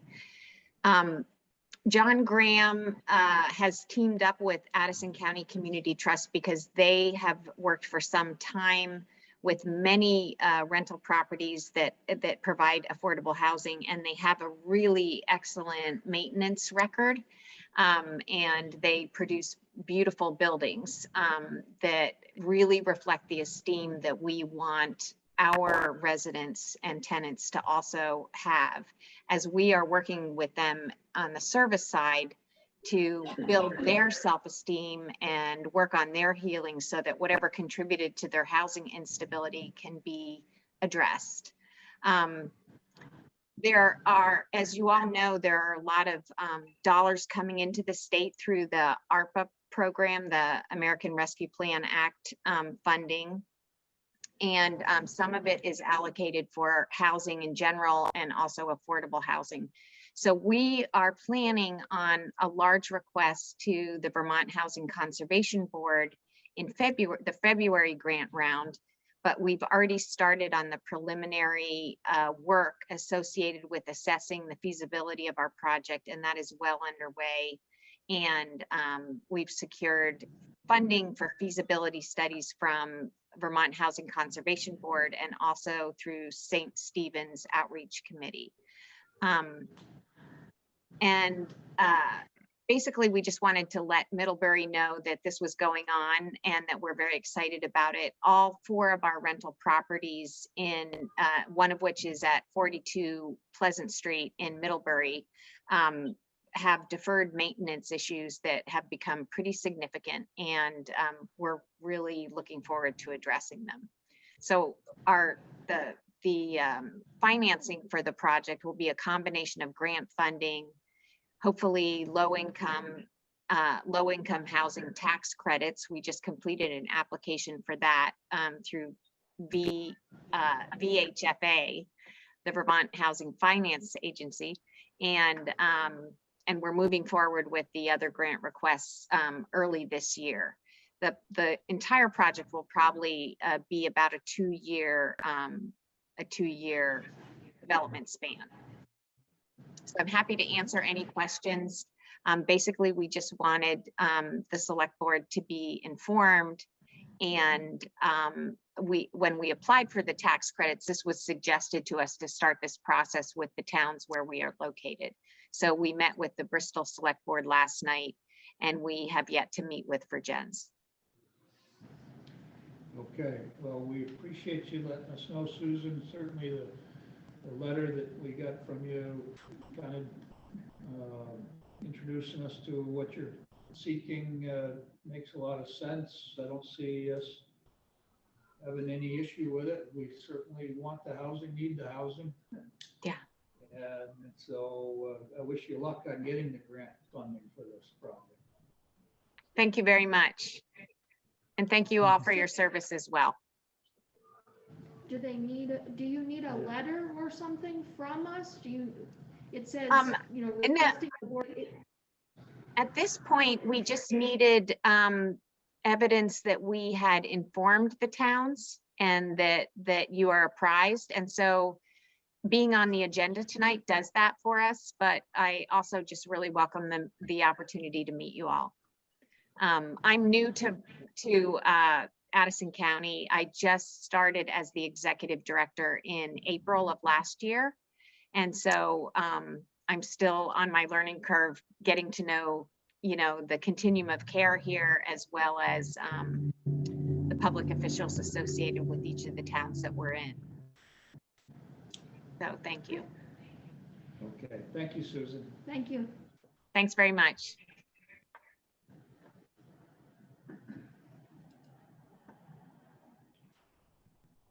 So next on the agenda is a discussion of our revised purchasing policy. And as you probably recall, we've talked about this a couple of times, that December 14th in our notes here, in response to the increases of the number of departmental purchasing requests, we talked about having staff draw up some updates to the town purchasing policy. And a clean draft is included in our notes. Drawing upon provisions contained in the town's still purchasing policy, the draft revisions include recommendations for raising the existing approval thresholds and modernizing some policy language to better reflect current operating practices. Key revisions include new section of definitions, introducing definitions for simplified bid versus a formal bid versus a sole source purchase. In section 3, purchase authorization, it raises the threshold for purchases requiring town manager approval from 500 to 1,000. Also, which means that if they're doing routine maintenance and stuff, the guys can keep moving on many more projects. If you look at the stuff that has to flow through the system nowadays. It also specifies that purchases up to $9,999 may be made using a simplified bid process. can be approved by the town manager. Section 4, a formal bid process. It raises the threshold for purchases requiring a formal bid process and select board approval from 3,000 to 10,000, which is in concert with the raising of the town manager's approval to $99.99. And the threshold, just for reference, the threshold in Stowe's purchasing policy is 20,000, which is one of the policy that they're using as a base. Section 10, exceptions to which are sole source purchases, consistent with Section 4, raises the threshold for sole source purchases requiring board approval from 3,000 to 10,000, and gives the town manager authority to approve the sole source purchases under 10,000. Another exception, recurring purchases, consolidates a number of related routine repair maintenance items exempt from the formal bid process in the following single category: supplies needed for routine maintenance and repair of town highway, water, and sewer infrastructure. If you remember, like the stuff that Bob continuously had to bring to us, and we finally said, why don't you just buy a couple of them and we'll approve them all at one time here. Another exception was computer and networking purchases. This new section gives town manager approval authority to approve computer and networking equipment purchases made through the town's designated IT service provider, which is Top Floor. Kathleen and the accounting services manager, Jackie Sullivan, as the primary operational stewards of the town's purchasing policy, have reviewed and endorsed the proposed revisions. So with that review and the clean draft that you can click on and look at, and hopefully get an opportunity to read, are there any questions or comments on this purchasing policy? I think it kind of got answered for me, what in the comment that you just made, but I wondered, like, some of the big valves and stuff that we have been approving for the wastewater treatment plant. So we wouldn't see those anymore, like the routine stuff. The light bulbs and the UV lights. Okay. It might, I don't know. And so We still have a budget.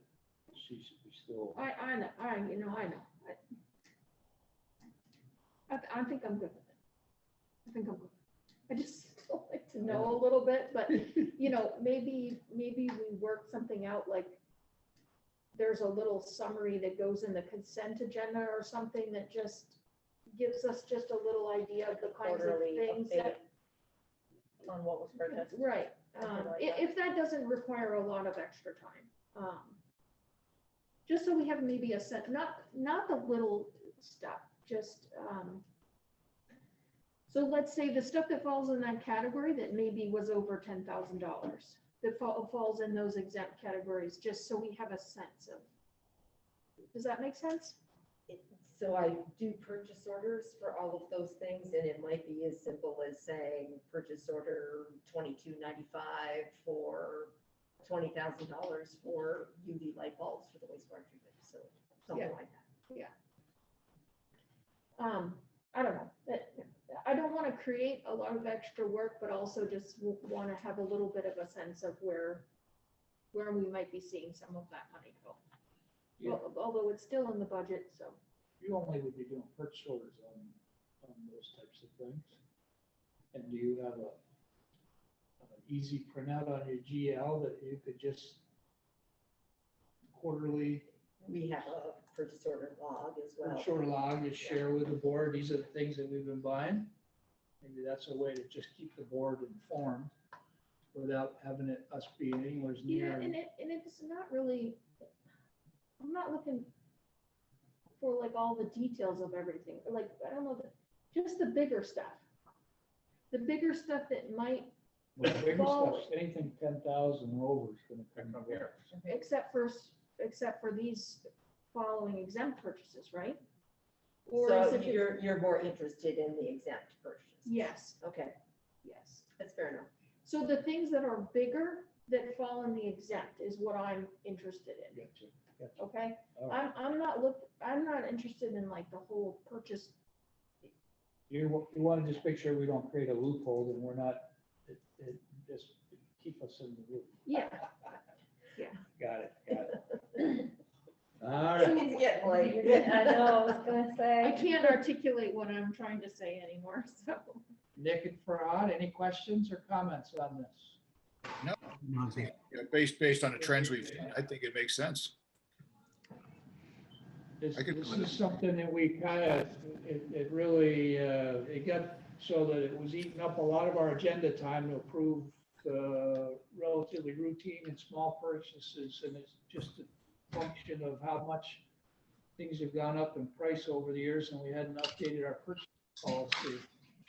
So I think they've done a really nice job bringing us a more thorough. We talked about just raising the limit, but they did a lot better job than just do that. They fully revised our purchasing policy to include some more modern things and actually to define some of the issues that we've talked about, like when sole source, and how do we decide what's an acceptable sole source.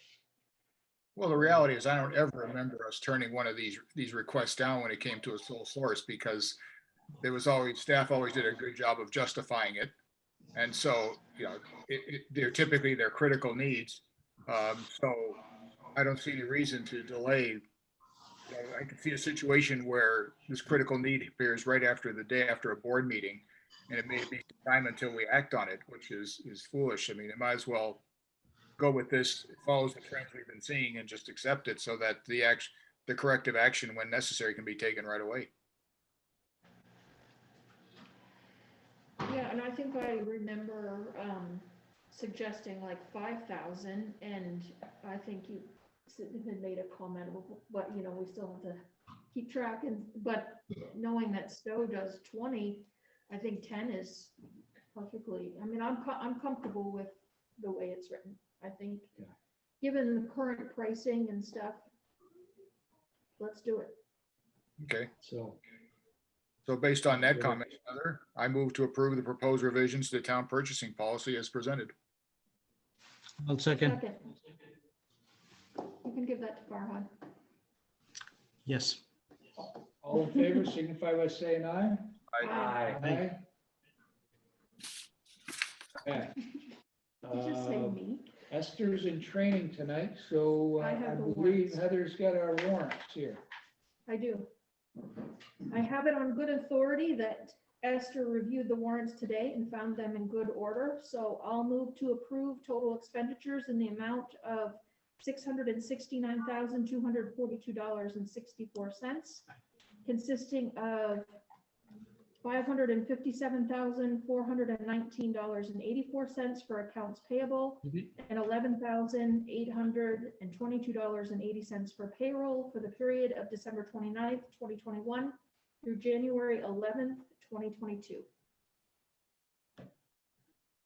I'll second. Oh, second. I told you to sleep over here. I think he's Was that asleep. that was mine a second, okay. All in favor, signify by saying aye. Hi. Aye. I was trying to Okay. wake you up. Yeah, no, I was moving on to the next one. Dan, board member concern. I'm still in shock over Nick moving to buy a hybrid. It's shocking. He must be getting soft in his near the end of his terms here. Actually, I'm an engineer, Janet, so I base everything on logic. The logic was there. The last time it was a lot of logic to get you to go through that. That was the fun part. So, I don't have anything else. Okay, Heather? She's been yawning. She's getting good. I've been trying to suppress my yawns because I'm sorry, it's been a long. you can see my mouth. I know it. I realize what you're going through. No, it's just work, and I've just been putting in a lot of hours, and I'm sorry, I'm tired. No, I'm just. I knew you gave me forewarning. Lindsay? I'm here. Yeah, I was gonna mention, since we've got the surge, going on with COVID, if anyone doesn't know, you can now get a booster for 12 and up. So if your kid had their shots in the summer, they're probably due again for a booster, and that will help protect them. And everybody needs to wear their masks. And that's it. Okay. Nick? I was just looking at some of the requests we had this evening, and one of the concerns I've always had with those organizations that are not part of our town core mission, when I define that as the things that are under the oversight of the board through our town manager, and that's, public works, public safety, parks and rec, library, government operations, is that, we, in good faith, the taxpayers of the town provide these gifts to these organizations and trust that they're going to manage the money well. Some of these that came tonight, I don't have doubt they would manage the money well, but when I don't really have a clue as to what they're doing, even after explanations, I'm reluctant to move forward with that request, no matter how small it may seem, because, and I think it's just our due diligence to make sure that we fully understand. Pull out the one at Vermont, I still don't understand what they do. So the idea of providing some funding to that seems a little inappropriate to me at the time. So I think we need to really think about some of these as to whether it's worth funding this year, especially in a tight year, or whether we should let them explain themselves at a later point better. But other than that, it's been a long night. I'm looking forward to maybe getting a dinner or something closest. On that regard, we can adjust those like that they're asking for, and either adjust them down or actually take them off from our warning. On the 25th. Right. Okay. Yeah. So everybody ought to give some thought to it. I was going to have some of the similar comments as Nick and Farhad? I got nothing except that everybody stay warm. I'm glad we are safe. I'm glad we were vaccinated, and we took care of COVID when it came to us. So everybody vaccinate, please. And if you think last night was cold, wait till this weekend. It's going to be minus 11 degrees on Saturday. So stay warm out there, please. It's very, very cold. Although I think when it gets to that. Okay. It's all a wash. Heather, can you take us into executive session? Yep, yes I can. Here. Sorry. I was sleeping and not on the right page. Hold on. Did you not have anything to say, Brian? I'm just in agreement with you. I didn't know that you were going to say that, and I was just going to say, I think we should always give it some real consideration to that. That's one area that we might want to adjust at our next meeting. Yes. And that's some of the agency requests. Yeah.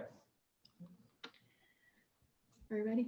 Yes. Okay. In accordance with Vermont's open meeting law requirements, I move that the board find that premature general knowledge of the consideration of personnel and real estate matters would clearly place the select board at a substantial disadvantage because the select board risks disclosing its litigation strategy if it discusses the personnel and real estate matters in public.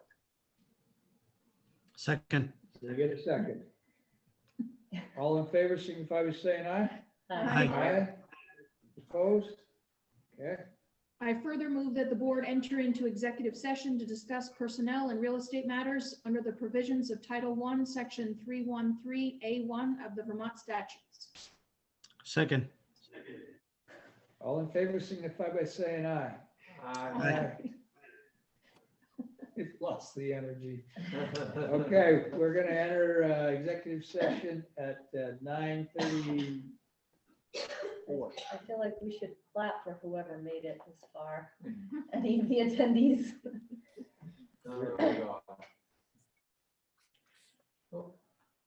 So kind of after the third or fourth presenter on the airport. Okay, I'm gonna